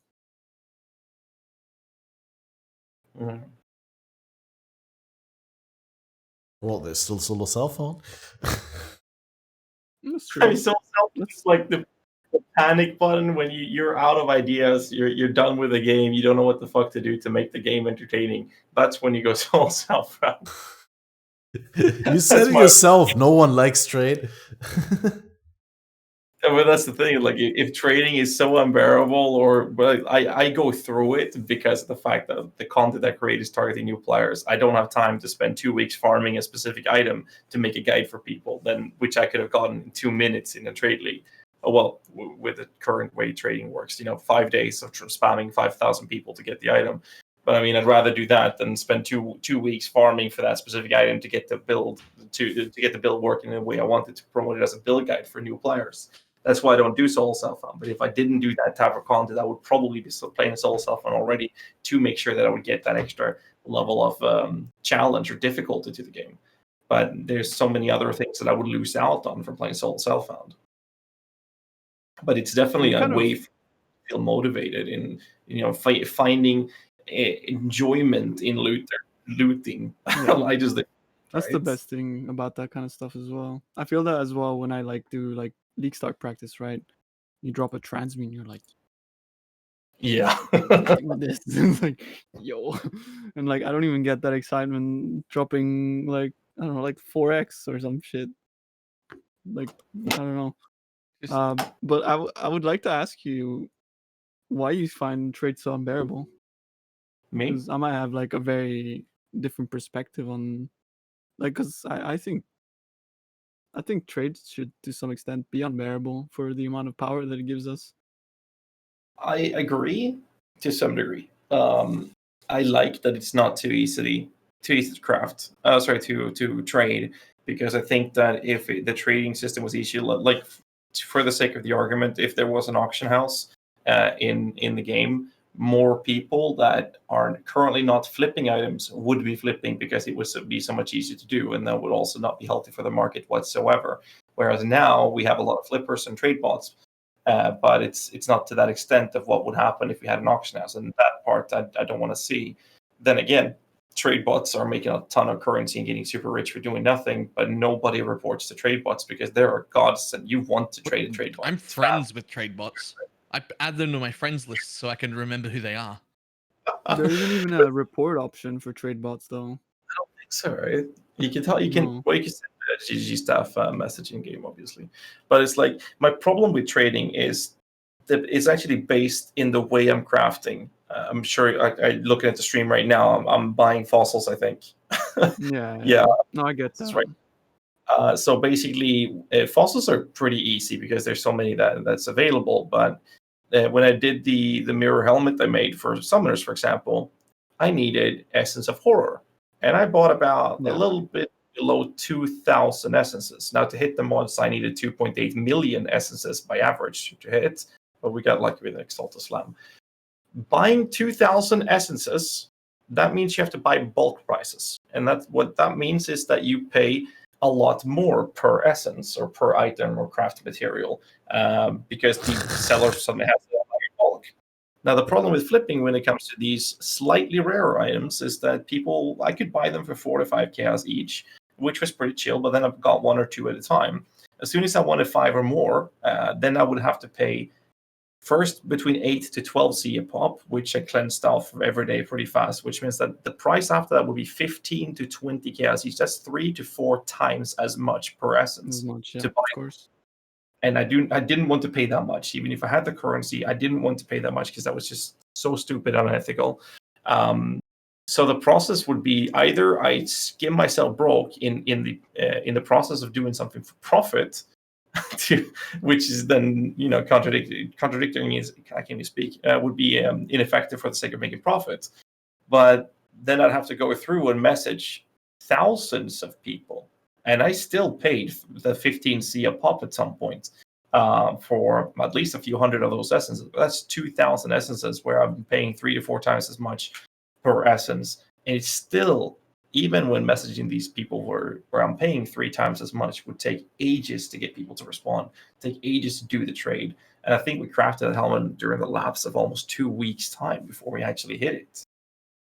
And that's what we're trading. And that's just one aspect of it. Then you have tons of other aspects of it, but mostly it's because people are not responding, and the way the party system works. You spam so many people because no one's responding, then all of a sudden five You get people 20 respond. invites.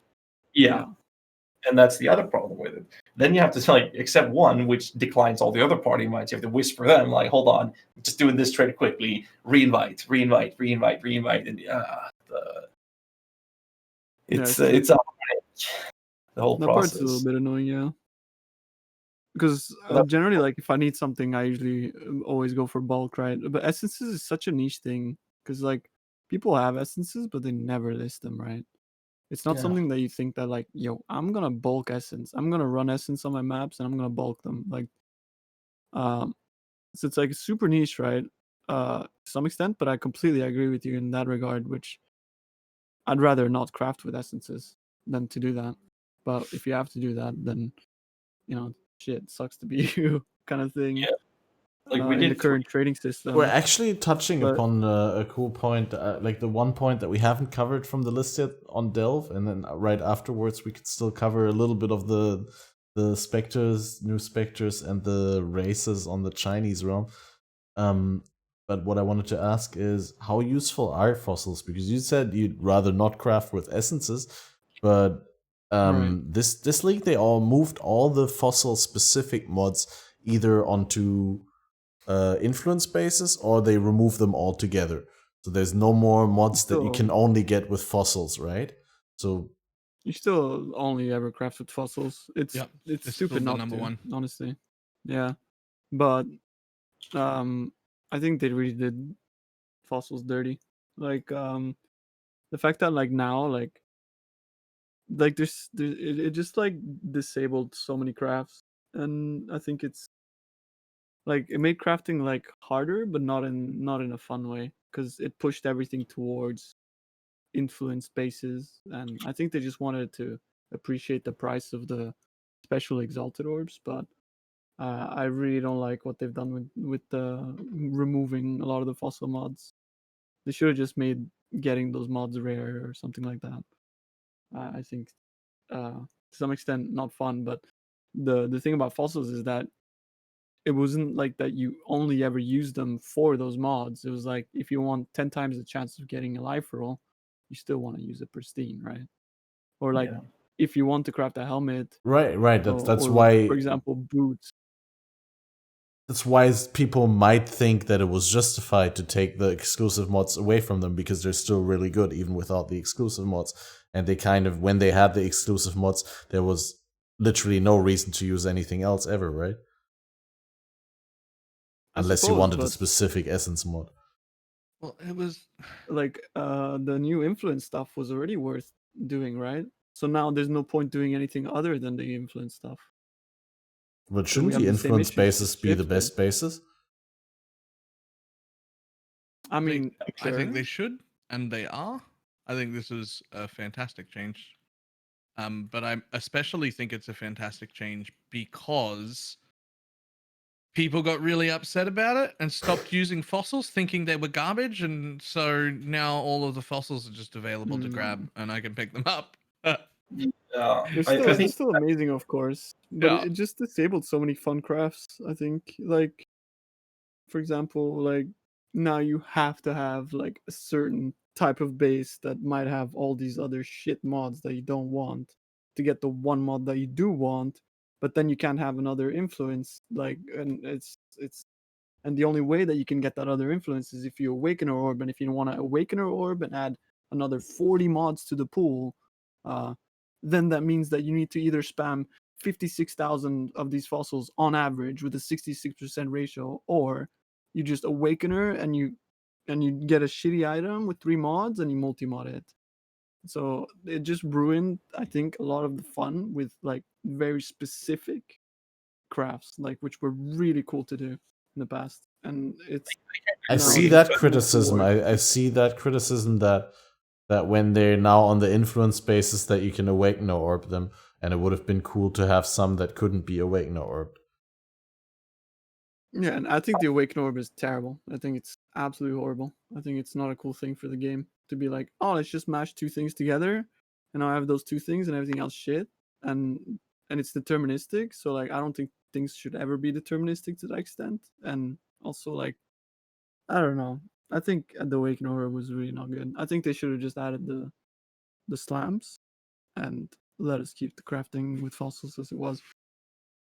I agree with that. But Like my biggest problem with the whole process of they made influence items more attractive, and non-influence items are basically trash for the most part because the desirable mods are all locked gated behind the influence.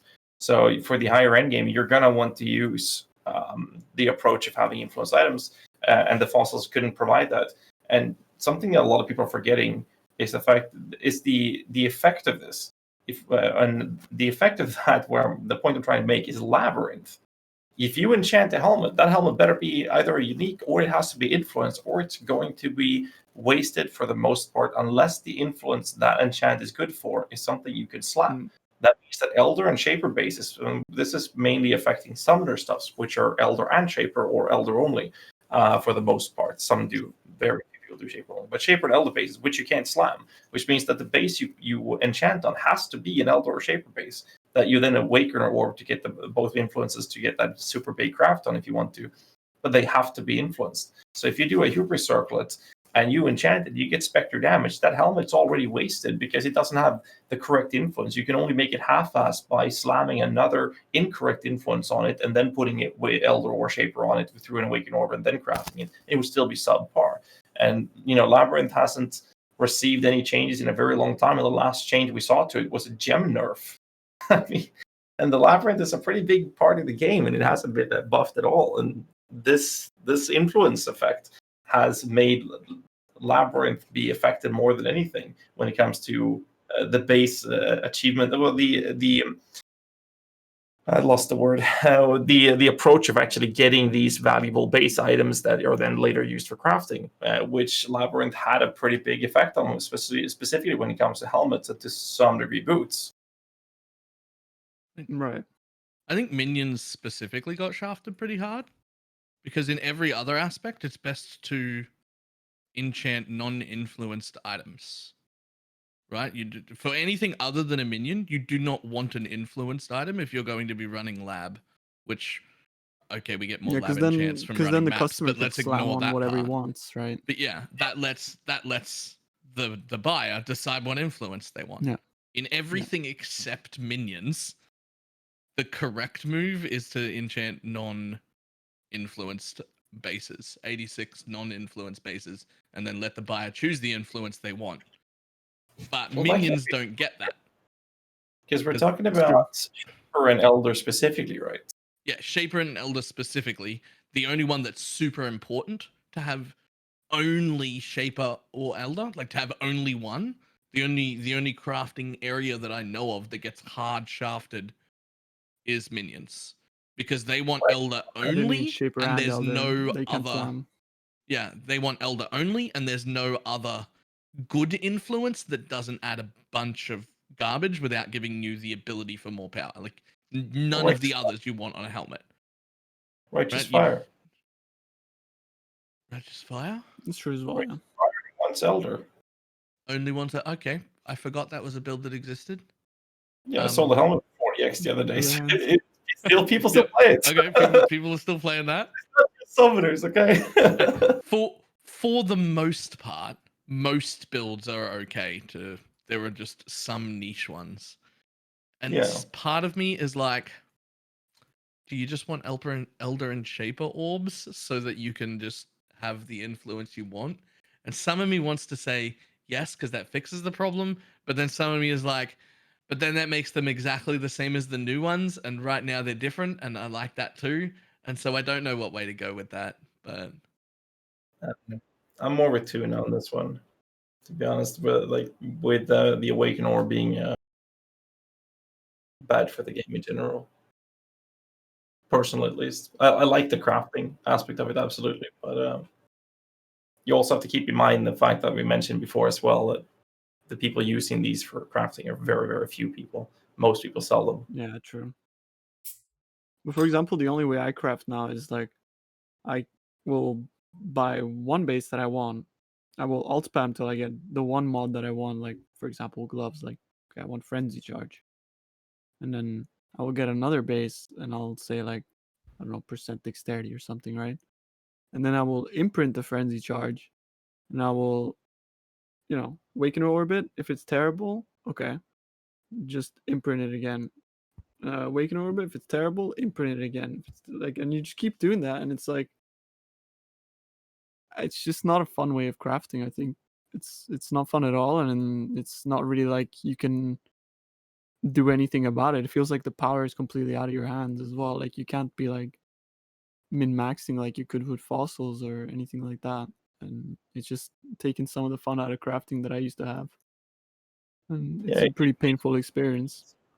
it's the casualization of crafting processes. Even if it costs a lot of currency to use those awaken orbs, it's still a situation where it's so easily accessible, so easy to do. It's no longer this struggle against the RNG where you're spamming the whatever material you're using, spamming fossils or essences or whatever, till you get the mods you want to keep, and then see what you can Right. do with.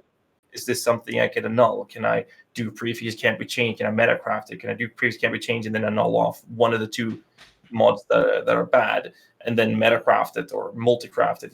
The different aspects of going from this is the base item to this is the finished product is no longer there with the Awaken Orb, because you just want those two specific mods, and then whatever you get you'll keep, and then you'll see if that's worth it or not.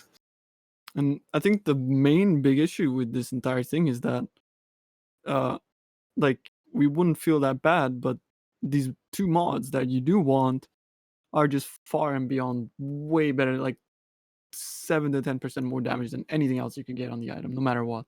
So it's like, if you're not doing that, then you're stupid, there's no other way to craft. It's like you have to do that, or you have to spend 66,000 fossils on average to hit it, which is what you would need to hit, what you would need to do to just hit frenzy culling, which is Yeah. 2 warlord mods on gloves.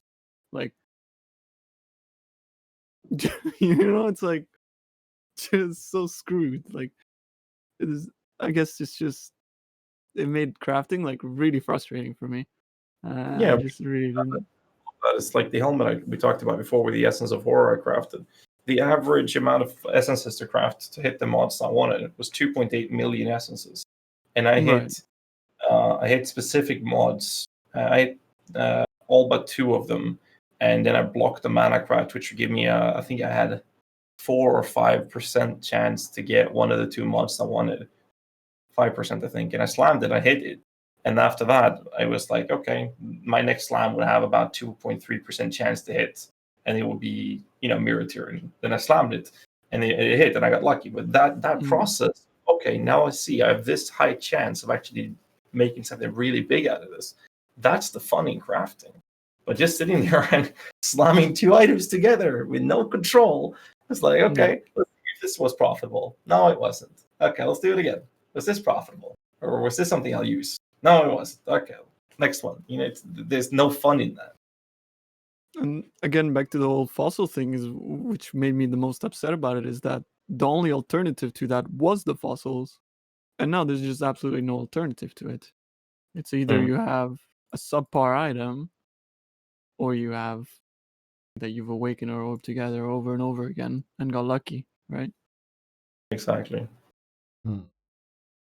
Is there anything that changed about the crafting meta in the last 1, 2, 3 patches, Tuna, that you do like? Because you sounded very negative overall now with all the changes. I think the mods or that they've additions that have been made. introduced, the mods that they've introduced are amazing. Like, there's some really, really cool, like, build enabling, like, cool mods, like things like that, right?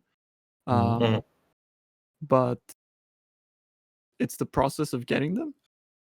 And I also feel very negatively towards just giving ascendancy on items. I think that's not that cool, It's like, let's just slap on Tailwind, Elusive, both. All this crazy shit, like on just like one item. I think that's like, all right, relax. Like, we're going a bit too far now. Like, I just really like identity in RPGs where it's like, I chose this because for me, this is what's good, right? Yeah, not This would everyone be has good for me everything. because of this situation, right? And I don't know. That's just my very narrow perspective on how I like to play the game. How you feel about I just think catalysts? Do you use catalysts while catalysts, I crafting really actually, enjoy or just them. for the result?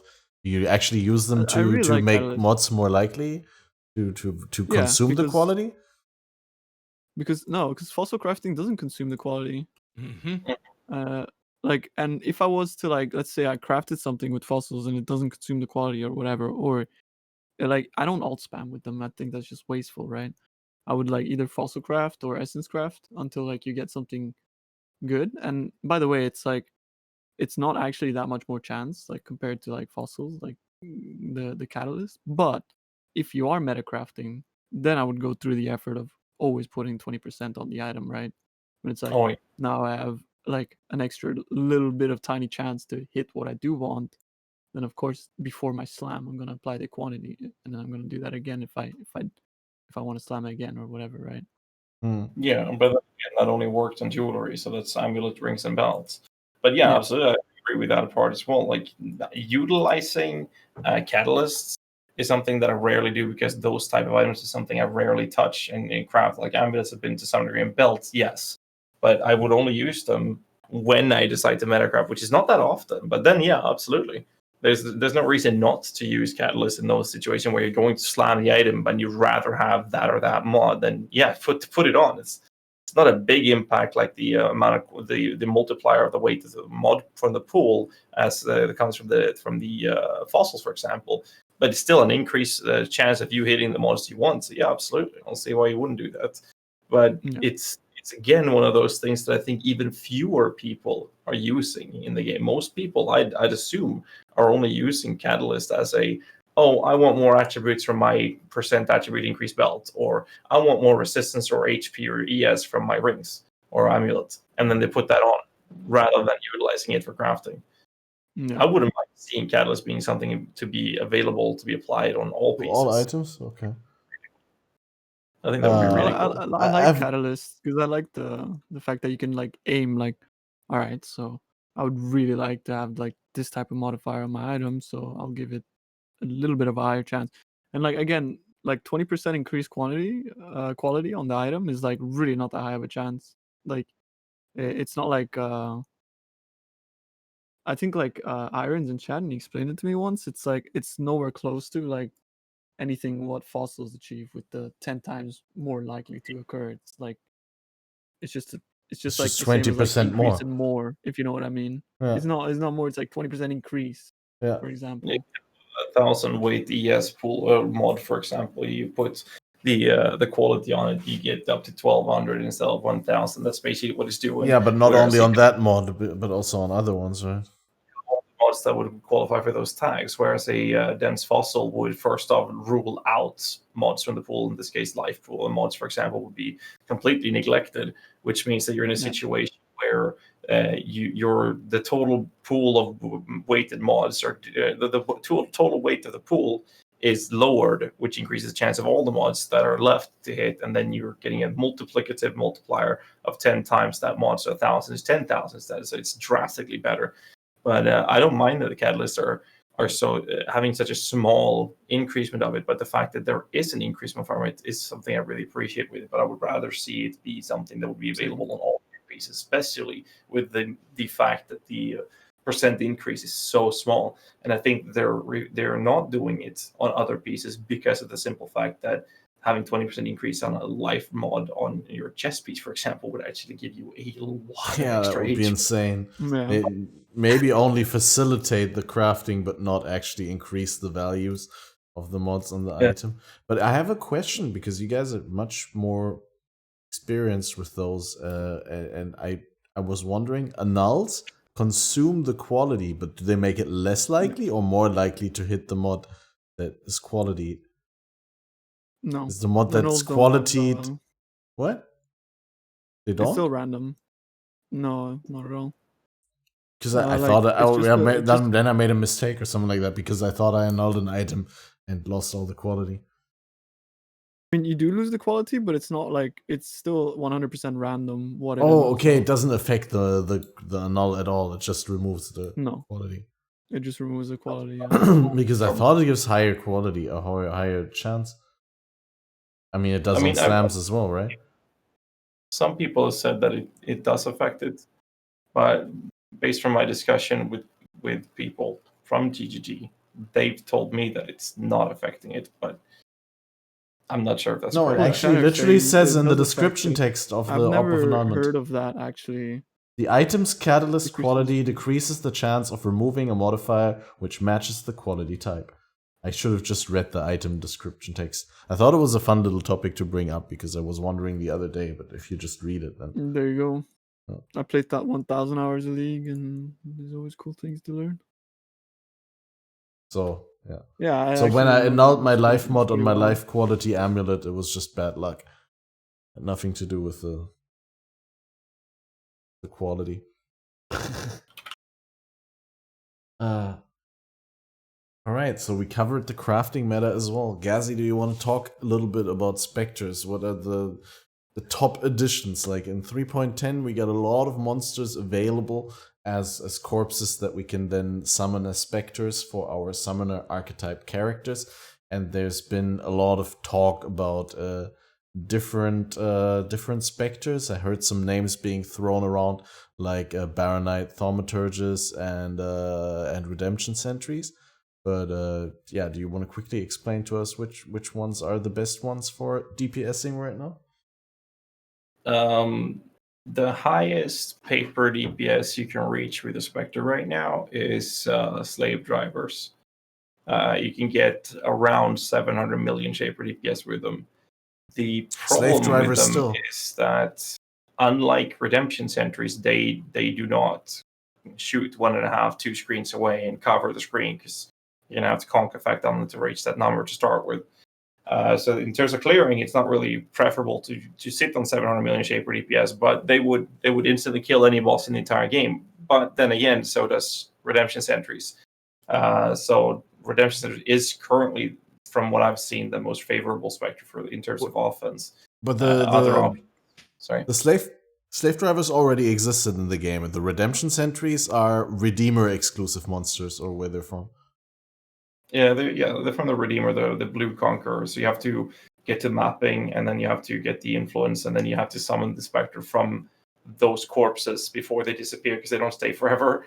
And then you have to go back to your hideout so that they're saved in the Desecrate pool in your hideout in case they die in the map. How long do you have before they disappear, by the way? From my experience, a couple of minutes. It's not that short. Okay, that's okay. I have never seen them disappear in front of me. To put it that way. So I've cleared an entire room, gone double checked the corpses, switched my gems, turned off an aura, and then resummoned. So I've done that. So never really an issue in that sense. There are some other options, like Baronite Thaumaturge as well as Baronite Sisters are pretty cool, but they have so many issues with them. They can reach really sick numbers and make them insta pop bosses with their mines. The Baronite Thaumaturge, for example, places lightning-based mines which are not scaled on duration for some odd reasons. You can't make them pop faster with less duration and whatnot. The sisters have like a kinetic bolt look-alike magma orb kind of thing, but it's lightning damage. Looks pretty cool, but again, similar issues. The Thaumaturge lacking a bit of clear speed and the bossing damage is a bit unreliable, which is again why Slave Drivers and Redemption Centers are better for the sake of offense. But we have been granted pretty cool utility specters. We have a Murvale's Retainer, I think it is. That's the stuff that I'm digging into. Keep on talking, sorry. They're extremely squishy. So they are, for the most part, going to die almost immediately as soon as you look. And they look at the enemies in the wrong way. They're going to die. So it's pretty sad. But what they do is they curse enemies with vulnerability at level 50. So yeah, they curse enemies for level 50 vulnerability. What? Okay. A level 50 curse? Sorry? Level 50 curse? Juicy curse. Yeah, level 50 vulnerability. it's The equivalent of a vulnerability that is gem level 50, just to clarify. Yeah. Let's see if I can dig up the numbers real quick as I'm talking about them. That's crazy. Vulnerability. Physical damage taken increased by 50%. Physical damage taken over time, 50%, and 20% chance of bleed. Vulnerability normal curse at level 20 grants 39% increased physical damage taken. These specters grants 50% increased physical damage taken. It's nuts. Which was equivalent to a level 50 curse. The problem with them is that their base life is only 6.5k HP with a 6.5k energy shield, and they're pretty squishy with 0 rest except cold rest. They're capped on by default. So basically, you put blood magic on them and they just spam their curses. But if anything accidentally hits them, they're dead. I don't like them because they're too squishy. Other utility specters that we've seen, for the people that are for some reason enjoying AFK and Blight on their strength stack in zombie builds, a popular spectre to use is the Thay of Tool, which is basically the big rare spectre. Those big rare enemies in the Tool Breachstones. If you've done a Tool Breachstone, you'll notice these big ice storms or whatever you want to call it. That The big golems with the swirly around them. that swirly shit. Yeah, that swirly shit is called a Breach Blizzard. That gives you, I might be wrong with the numbers, 10 or 15% reduced damage taken straight off the bat by being inside of it. And it gives you 20% chance to dodge attacks and spells. On top of that, they have a cooldown of 9 seconds, I think, and they last 10 seconds. So by being a summoner, you're already having 100% uptime of it. The problem is this Breach Blizzard or the Snowstorm is stationary. So very bad for clearing maps, but perfect for AFK Blights, for example, or for bossing. If you want that extra layer of defense in hardcore and whatnot, it would be perfect for a boss encounter. They pop that shit down, you get 20% dodged attacks and spells. On top of a flat damage mitigation, which is not specifically saying physical damage, it just says 50% reduced damage taken. So if you're capping yourself on 90% rest, for example, or whatever rest you have, the remaining damage would then be getting you get another scaling of damage reduction because of that. You have a bunch of other specters. We have proximity shield specters, but we already had that from the Undying Evangelist. Arena Masters are pretty obnoxious. I don't remember the numbers exactly, but I do believe it was 40% attack speed and movement speed or something like that.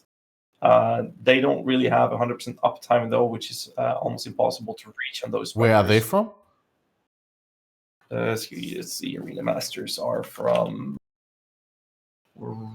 the what's his face? The Yellow Conqueror, I think it is. Drox, the Warlord. I'm pretty sure it's Drox. Yeah. Are these buffs only granted to the summoner? Obviously, the Blizzard, no, but the Arena Master is basically an AoE temporary. It's an AoE Valar, if you will. They slam their shields. Green AoE thing that happens. Anyone within the radius would get this buff for the uptime of this. So if you're if you have self-crossing TC, that's great for that as well, for example. But for the most part, it's pretty obnoxious for any type of build with minions, because as soon as they pop that, your minions does so much damage, it's insane. Especially with how much damage we can get for minions, and then having the approach of them giving you 40% attack speed, it's basically another augmented flesh offering on top of your damage output to them. That's pretty cool. We have a couple of other cool specters. Scale of Esh is pretty cool. It's the spiders from the Esh Breachstone. They have a terrible arc ability, and then they have a really good lightning whip, which is similar to the slave drivers. The problem is that their main damage ability, it has a big fat cooldown, making them unreliable in terms of damage output. What's cool with these specters is that they actually summon small spiders that also shoots arc, but they have a tendency of meleeing enemies, so they don't really scale that well. But if you want a huge army of spiders that is not a spark build, then they can be pretty cool to use. I'm currently using these wraiths from Haunted Remains in Delve that ignore the curse limit. It's pretty cool. There's two versions, one that curses Enfeeble and one that curses Temp Chains. I don't know whether you can use both in theory. I also only have one Spectre slot available because I'm using the Power and Frenzy Charge generating apes in my Necro build with skeletons and animate weapons. But I do have a third Spectre, and for that I use the guy that uses Enfeeble and ignores curse limit, so I can just curse vulnerability and I won't override his curse and he won't override mine. It's brilliant. Yeah, absolutely. There's a lot of utility options with Spectres, which is really fun with it. We have, of course, the synthesis spectre, Syntheal Synthete, if I pronounce that correctly. Syntheal Synthete. Generic problem with them is no inherited pierce, fork, or chain effect. Other than that, it's basically a LMP projectile shooting lightning-based damage spectre with really good numbers or numerical values in terms of damage. Other than that, it's the standardized specters, Undying Evangelists for proximity shields, which barely no one uses, Carnage and Host Chieftains. The other cursing specters would be the let's see if I remember the names. Death Bishop for Frostbite, Ash Prophet for Flammability, Reanimator for Enfeeble, and the temporal change comes from the Mortality Experimenter, I think.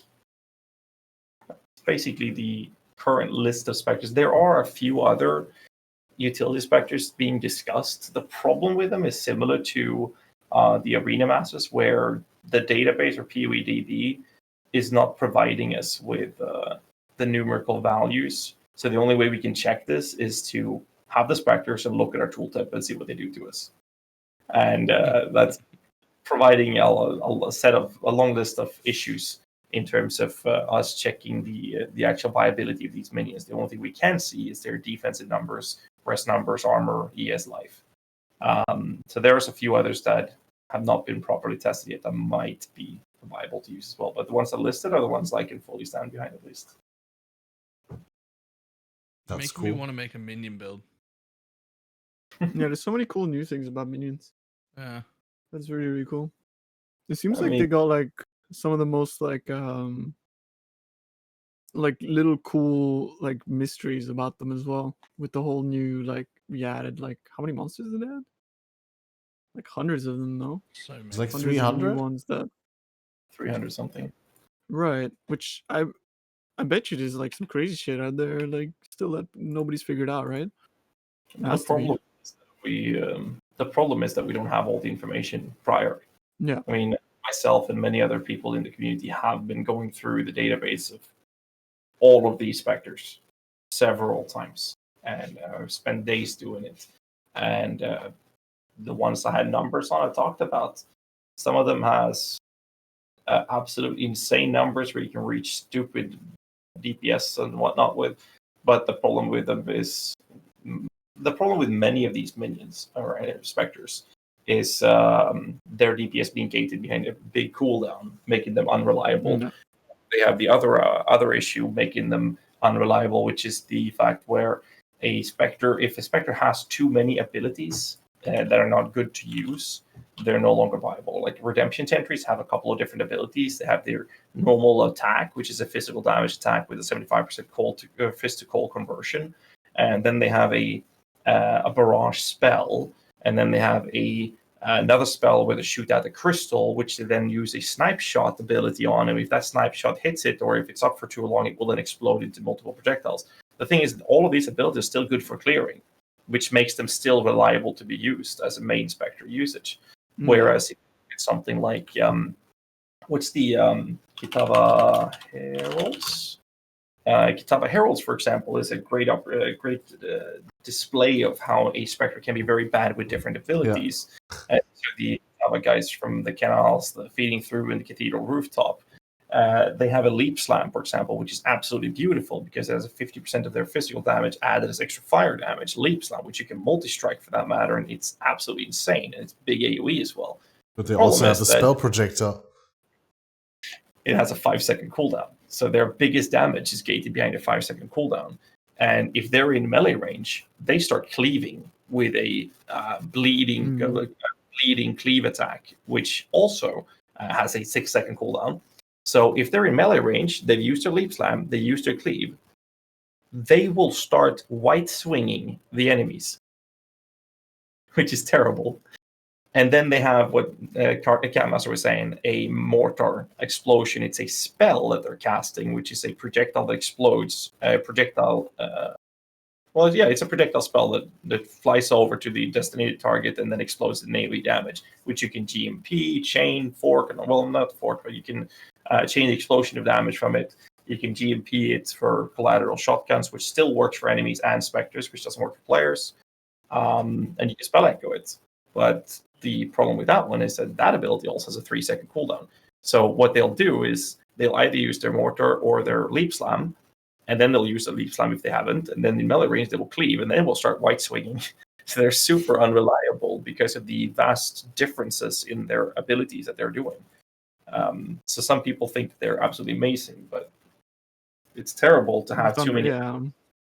So as we've gone For through sure. all of these features in the list, these 300 plus minions we've been able to achieve now, the ones we have information about, some of them that has been promising have had too many different abilities to make them viable.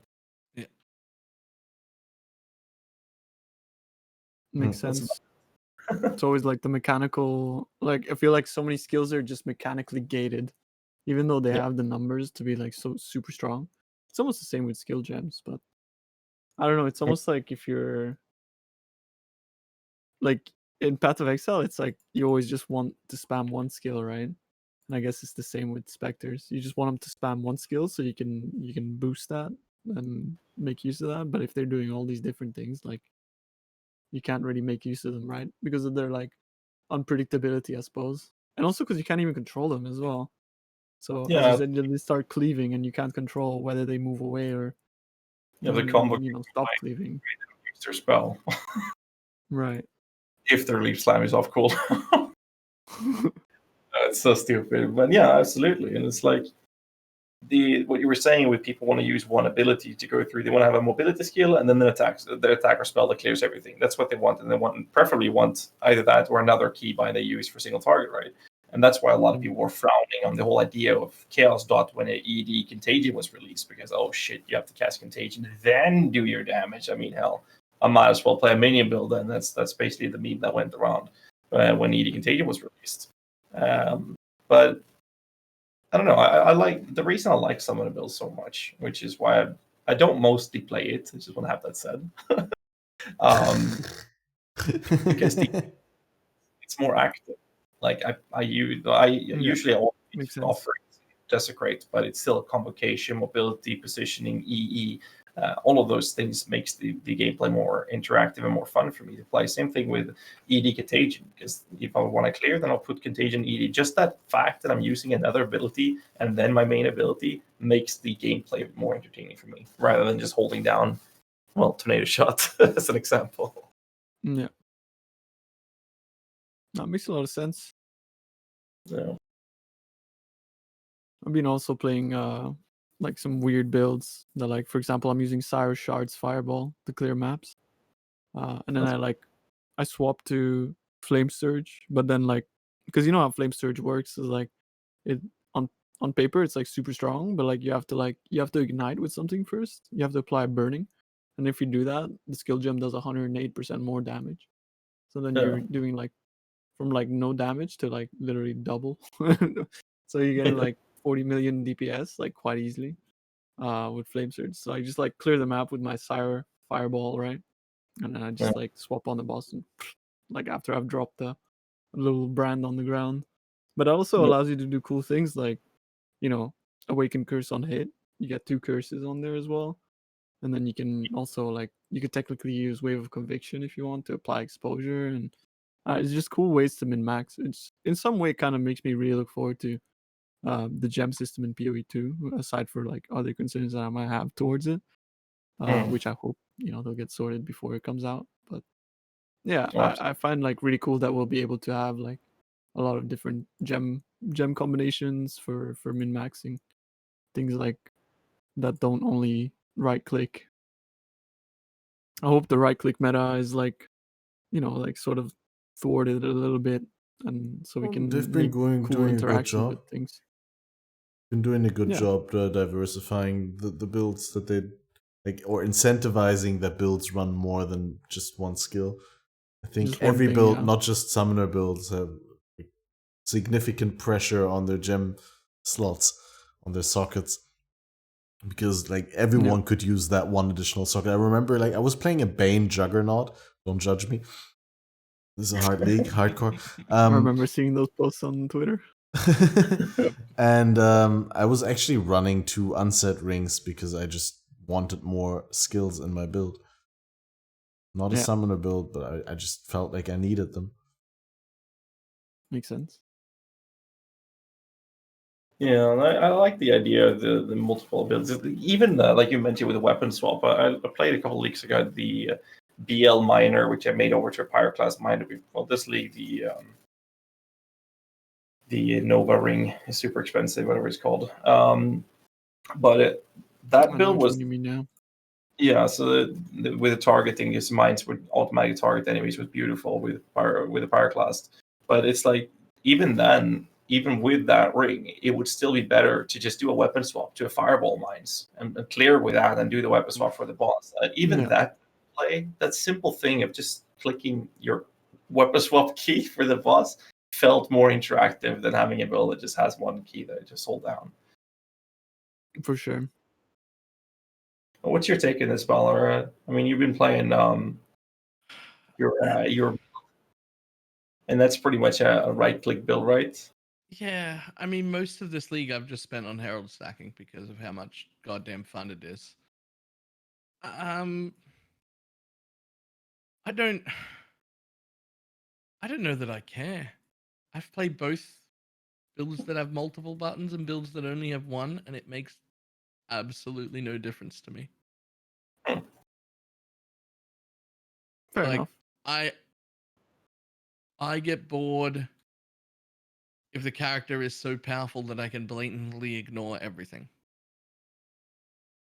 Like this Herald stacker would make me bored if it wasn't for the fact that I could juice content to the point where it could kill me. I would have stopped playing it in a week because I only care about the actual having to dodge things or being able to be killed by mistakes. I don't really care whether I've got to press 1 or 2 or 3 buttons. It just doesn't. I don't know. That doesn't even factor into my brain. I don't know. I just find it more entertaining to have more to do. Feels I less mean, were you brain playing dead. MMOs and stuff, Ghazi? Maybe Yeah. maybe it's because of that. I don't know. I kind of like the concept of rotation to some extent, but at the same time, I feel like PoE is not that kind of game, right? Where because it's also like something that was like you like having a burst rotation is kind of fun, but again, it doesn't really apply. I don't think we should really try to introduce it into PoE, but maybe that's why we enjoy it more. Just having that burst rotation that I really enjoyed about my Ball, right? I walk into the boss room or into a boss, I put a brand down, I pop Valor F, and then I just weapon swap and it just feels like I actually bursted him through like a little sequence of things that I have to do. And I feel like Yeah, that's you like really satisfying for you me. It's like the burst damage. rotation. Yeah. But I like Yeah. the uh I have my words getting late there. But I like the idea of comparing it to the idea of MMOs, where a rotation is pretty much what's needed in most MMO games, right? I think that absolutely has something to do with it, as that would actually give you the I'm not sure how to say it, but it's like the entertainment of something like it feels like you prepped that up. You did that through skills. It wasn't Right. because you had enough gear to burst it down with holding that right click. You set that up. You put a totem down with wave of conviction, a storm brand down, or Armageddon brand, and then you did your damage, and that's why you did so much damage to the boss. It's like I don't know. It's It's satisfying. entertaining. It's like yeah, Like, thank you. Yeah. for sure. But I do go also with was it Kitsa? He said he enjoys both. I do enjoy both as well, but it's also like I enjoy both, and I would also enjoy mixing them. Like as I said even at the start of the podcast, like Tornado Shot was like one of my favorite things, Mm. and that was really fun. But I also like how you could use Tornado Shot and Barrage, and like just combinations of things, so just like min maxing, uh, like what skill you use in certain situations, right? Um, No. I think that's pretty cool. I think that in PoE 2 we'll see a lot like that, with the idea of having so many available 6 links. I mean, obviously there's going to be some huge reworks on summoners, but Right. Yeah. Every minion in a 6-link. Oh, please, no. can you but- imagine Golem? I will have one of everything, please. But I think that might be a situation where they allow us to, or maybe even promote using several abilities rather than one. I don't know. We'll see. Yeah.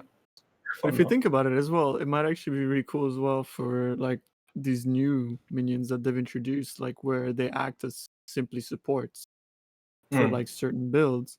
Like I use AG on my non-summoner builds. I love AG. Yeah. He's insane. You know, I just make sure to gear him up and How to do get you his stop res him like from really high, dying? get him chaos res, elemental army, minion life, meat shield. You know, like I dedicate a 4-link to it, so it doesn't just die to everything. So it's like an investment in terms of gems and stuff. But I find that it would be pretty cool also to be able to utilize certain things on different builds and to create some sort of more interesting combos for you know that might not be optimal or whatever, but that are like fun to do. Oh, absolutely. Like There's who some knows? combinations, and that's also something that's really fun with summoners in general. Even if a lot of it can be very similar to one another, there's like, take the AG for example. There's so many different ways you can do it with him. You can do a change of command version of him. You can do a classical aura style of him with Learcast, Dying Breath approach, Victorious Flight, Vix Charity, if you want to do that as well.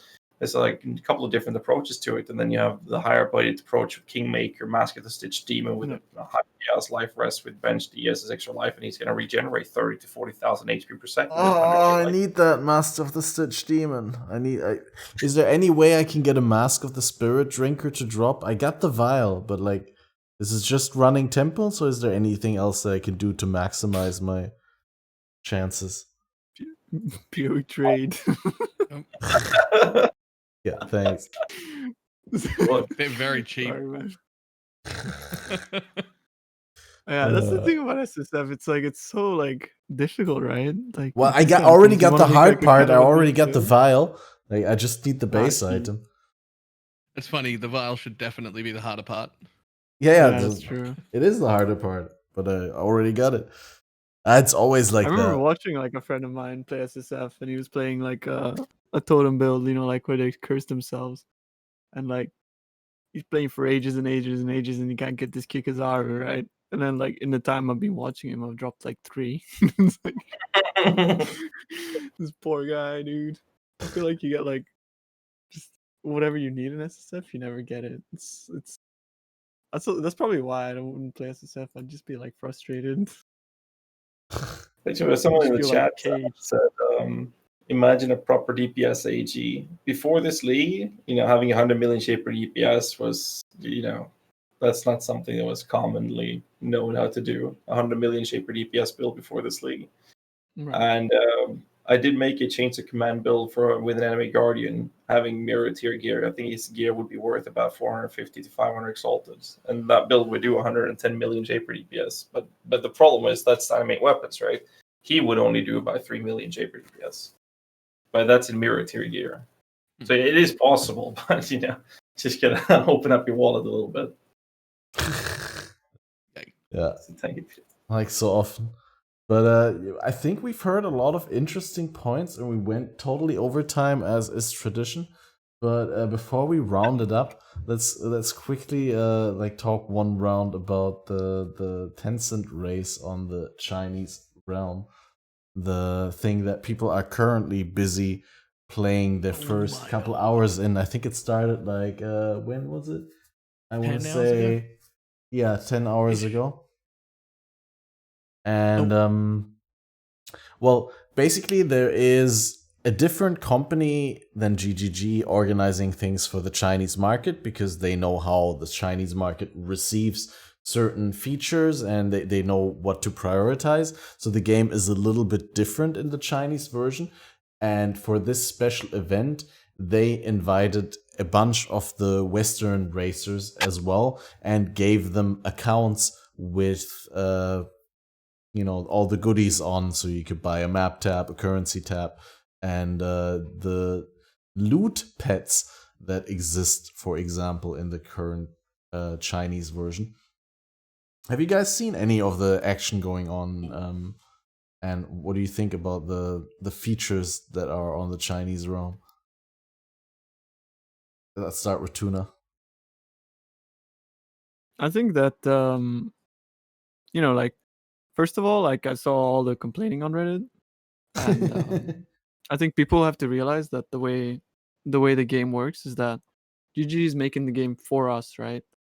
And then they basically give that game to Tencent, right? To the Chinese company that's pushing it, and they have their own developers which just add things on top, right? And so they have like an entire team of people that literally just develop on top of the game. So it's not like we can expect to get like all the same shit as them with the current team that we have, because the game is being developed by the team that are making the game for us, right? And so like all these things that people want like are being developed by an entirely separate team that have nothing to do with the base game. So first of all, like, I just wanted to say that for like people that are like angry about it, so just give GG a break, right, in that regard. But I also think that for example, like, people wanted that that thing where you like the auction house system. That's trash, right? You can't No, it's search way for worse. roles. That's It's ours is absolute way trash. better trade than It's they've like got. it's like the PS4 system, and people are like always making fun of it. They're like, "Oh, how do you trade on console?" It's like, that's literally it. At least That's it's what you're cross seeing, instance. and Yeah, I Like, would like sure. I would like to add cross-instance trading onto our current system, and that be the end of it. That's just so I don't have to leave lab, and everything else is fine.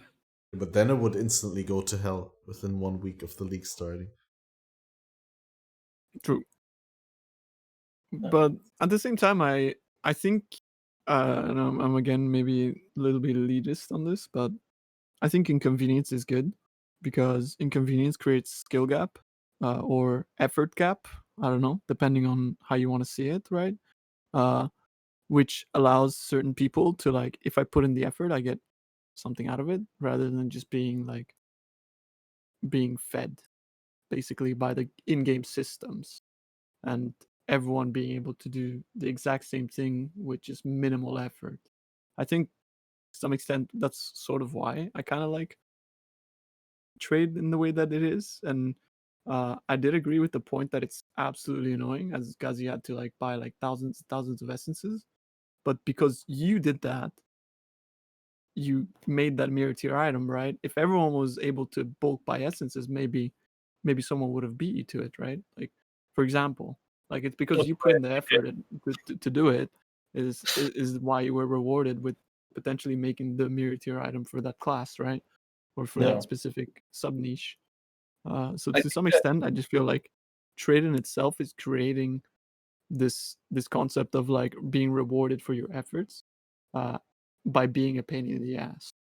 And sure, we should find ways to make it a little bit more like a little bit better to some extent. But if you introduce too much ease of use, we might lose that. And I think that's one of the cool things about PoE. Yeah, that there is that you actually get a guy rewarded. that made a helmet that's better than mine, but he bought the perfect suffixes and metacrafted it, which Right. cost him a lot of currency. It's a bit better than mine, but that's not with essences. But I think that with better accessibility, more people would actually do something with it. Not that someone else would beat me to it in this specific example, but I think that more people would feel inclined to actually do crafts with these things if it was easy to That's trade. true. But I don't know. I don't want to see trade being made easier either. I don't know. I guess it's one of those situations where I want it to be easier. I want people to respond. Okay, I just want you to say Yeah. no, it's sold, or I don't have a Yes, problem. yes. I said that before. I don't have a problem with trade being difficult to finally get to a result. The problem is that the process towards getting your traded item is paved with frustration and with people not responding and with bots and with like just bad feelings. It's not a problem to wait for something if you feel like you're making progress towards it. but it just feels so random at times, and it's gotten worse over the years. Like when I started playing PoE in 2014 and made my first steps in hardcore in 2015, and I made my first trade experiences, I really enjoyed the system. But over time, it just got so. It just got worse and worse. Yeah, I can see what you mean. Imagine a system where it's like the trade system is the same. You still have to whisper someone. They still have to reply to you, and there's gonna be issues with the API, which there always is, right? So maybe the guy sold it or whatever. But like, he would have to reply to you. He'd invite you to the party. You go to his hideout, no matter where he is. Like, there's this like little box, and you collect your items. And it's just a shop or like his premium tabs, but you're only able to take what you want and you put That's whatever exactly what I the want. currency in. Yeah, like That would be like a good compromise, I guess, to make it easier for both the seller and the buyer. Yeah, and I I think something and I would think that else. that would be okay, but I don't want to have an auction house system in a free to play game like that. I don't know. It would just go way, way, way, way bad. Like it would be way worse for actual players and like Oh yeah. RMT bot farms, which is absolutely destroy trade way more Yeah, than it's also the what it fact is that now. the ordinary player would feel more inclined to actually participate in flipping as well, because it would be easier to understand and do if you have the interface in front of you. Whereas now you actually have to go through third-party tools through PoE.trade or pathvector.com/trade and set it up like that and keep track of the market and then do it that way. But if you have the interface in front of you, more people would flip and bots would screw it up even more, in my opinion. So no, I agree with that. But having like, say you can have like 5 or 10 items in a specific shop decoration in your hideouts. So if you invite someone, you can be in a map and you have an item for sale that someone want to buy that's in that specific shop. They can just pick it out himself in the hideout. Right. Something that would make it a lot smoother for a lot of people. I don't think that would be that painful, or that wouldn't be a problem for the game in general, but it would smoothen a lot of small trades for a lot of people. For sure. But then again, that's only a very tiny quality of life, which I'm assuming. I'm not a programmer. I'm just a streamer with no brains. So it's like I'm not sure how big of a process that would be for the developers to implement as a minor quality of life feature, which is in the end making trading easier, which they have said that they don't want to do. They don't already want it think to be easier. Yeah. Outside of all the trade quality of life differences, the loot pets and the extra account bound currency quest rewards, how cool do you think it would be if GGG actually gave us races again, hardcore solo self-found events, or generally I want like them so badly. because the last one was synthesis, right? I think so. That's like a year ago. Yeah. I think that the racing scene has been more and more moved over to third party than themselves. I don't mind that too much. I mean, we have Camel, we have Method. I know that Those guys are amazing, but they just don't have the tools that the GGG developers have. No, Right. I miss the race seasons a lot, but I also think that like the community is showing more and more that they want racing in these type of situations. And I mean, the organization that I'm signed with, Absolute Legends, have been talking to me about the possibility of maybe setting up races as well. So I mean, I think it's going to be more and more, and the more people, the community is showing GG that this is what they want. I think that eventually they're going to have to, because ultimately I had a discussion with Chris about this, Chris Wilson, and it's like it's a perfect way for them to increase revenue for the company as well.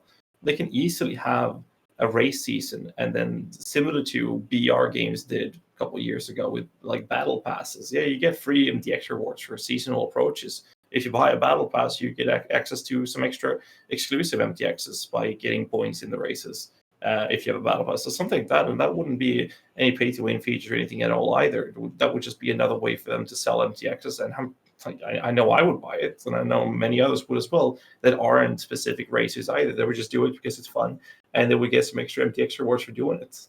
I don't think that would be a bad thing for the company or the game. So we'll see what happens in the future, I guess. The hopes are high. Yeah, absolutely. I mean, we kind want of. them to give us things we can waste our money on. So I mean, Yeah, Still, for I sure. think I'm a tiny bit worried for GDG over the next 10 days. There's a lot of quality of life things and a lot of pay Yeah. to win things in the Chinese client. There's a lot of both of those, and people have a very hard time in general separating those two. I quite often see them misused. Like, oh, Yep. this is a great quality of life feature when it's clearly pay to win stuff. And so there's gonna be a lot of people screaming for a lot of things that are quality of life. And then there's gonna be a lot of people screaming they want quality of life features that are actually pay to Yep. win things. And we're gonna be massively exposed to all of these features for the next 10 straight days by all of the races, basically. I think And they should turn that's- off Reddit for a little while. Yeah, Just, I would Just I would switch it for a off. little bit. like, and it's gonna be bad because I know there's stuff I want. That passive planner is insanely good. I want it, and I know that we had it and it got disabled, and that so it's probably it's probably really easy to put in. Like, Yeah. it already exists. I see it working, and all it is just a plan of your passive tree just highlighted so that you could not have to alt tab in the path of building. Like, that is a quality of life feature, and I want it. Pretty chill, yeah. Right? Like, that's fantastic, and I want it. I think the only thing that really upsets me about it is that Reddit generally is like really toxic about this sort of stuff. Yeah. Like you look at like Yeah. 90% of the comments and they're just like, I've stopped playing the game because they stopped giving a shit. And it's like all this stuff, and it's like if you're a developer and you go on there, you're like, wow. Well, this sucks. You know, it's like, and you know, these people are probably like Yellow Map Andy, you know, that puts like 1 hour into the game and never plays again or some shit like that.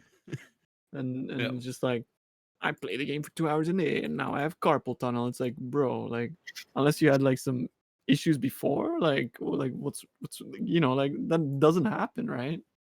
Like, how are you flasking? Do you have a The fucking cement keyboard? Like, what's wrong with you? You know, To be like, fair, bro. my mouse hand has so much problems with it now that I've stopped fusing and linking gear entirely. I don't do it. Right. I legitimately, for this league and the previous two, I do not That's a bit fuse much, or for link sure. gear. Yeah, At but all. you can do what MP does, and like you can bind it to your scroll wheel, right? That's Yeah. not TOS because it's As an long action, as right? Every tick is an action. apparently, As long as you but, can't unlock it. But I can Right. unlock Really? mine, and I don't want So to get Oh. accused of shit. Not allowed to do that. That was my first thought. Like, I'll just unlock my scroll and just let it go. Yeah. Right. That's what we did. The Chance Orb challenge. Me and my buddy was playing with.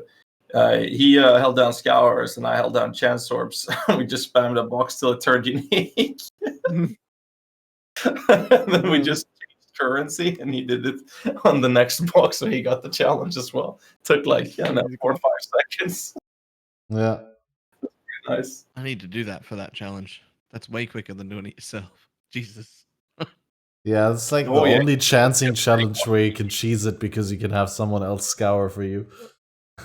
No. But it's only possible on the boxes. You can't do it on items on the ground, Yeah, right? exactly. Unless you can access the thingy on like not a bench, but like in Alva, there are like benches there, right? If they can see it, but they can't use it, so you put like the sacrifice table. Not sure if they can. Maybe. I doubt it, but I want to try it because if you I can, think you want to try that as well. Yeah, I got jewels that need the chance orbs. I mean, that would be a solution. Because fuck doing it yourself, right? Yep. I mean, I play Trade League for a reason. That was pretty good. I think, I'm afraid I don't want to cut you off the entire time, but we're so much over time that we really have to finish. Otherwise, I run the risk of not being able to upload it to my host without worries, paying extra. But before we finish, first, of course, thank you to the guests Ghazzy and Tuna. It was great to have you joining the podcast. If you guys No pleasure haven't being here. checked out Ghazzy and Tuna's content, make sure to give them a follow and say hi in their streams. If you missed the start, or if you're listening to the audio version of the podcast, I want to draw your awareness to the fact that this episode will be available in full on all common podcast platforms, such as iTunes, Spotify, Google Podcasts, etc. And if you want to feed your nightmares and see our faces as well as the pretty Ghazzy and Tuna, of course, as a video on youtube.com/BalorMage. The next episode should be on Saturday, 23rd of May, 9 p.m. GMT, but it can never hurt to just follow on Twitter, BalorMage and myself for updates regarding the Faded Connections. And of course, if you want to support the production of the podcast, check out our respective streams, hang out, lurk and chat, stir up discussions, and check out all the ways that you can support if you are into that sort of thing. Tuna and Ghazzy, do you want to have the last word? Thanks for having us on. I think it was fun. Good discussion. It was nice actually chatting to you as well, Ghazzy. Yeah, this is the first time you watching your talk, right? content as well for when I got started getting into PoE. You're Oh, really? ruling over YouTube and shit, so that's pretty cool. You don't start being like already a degenerate gamer like I am now, I suppose. You mean you had a role model? Available there. I mean, many role models. I feel like there's many people in PoE to look up to, and yeah, it's nice that you have your content out there for people starting out and shit. I'm really curious. Everyone's got to start why somewhere, my right? Position changes. Thank you. You're trying to make me blush here because you're succeeding. I can't sleep now with a smile on my lips. That's very kind of you, man. Thank you. No, it was good talking to you as well. I mean, I've seen you in the delving as well, so it's really nice. It's the first time you and I actually talk to each other, verbally at least. So it's really crazy with the delving. It's not something I've personally been pushing myself, but it's really crazy to see it. Thanks for having us on, Cat and Balor. Appreciate it as always, man. Let me know next time you want me on. I'll be here. Awesome. Thanks, everyone, and bye-bye. See you on the next Faded Connections in roughly 2 weeks.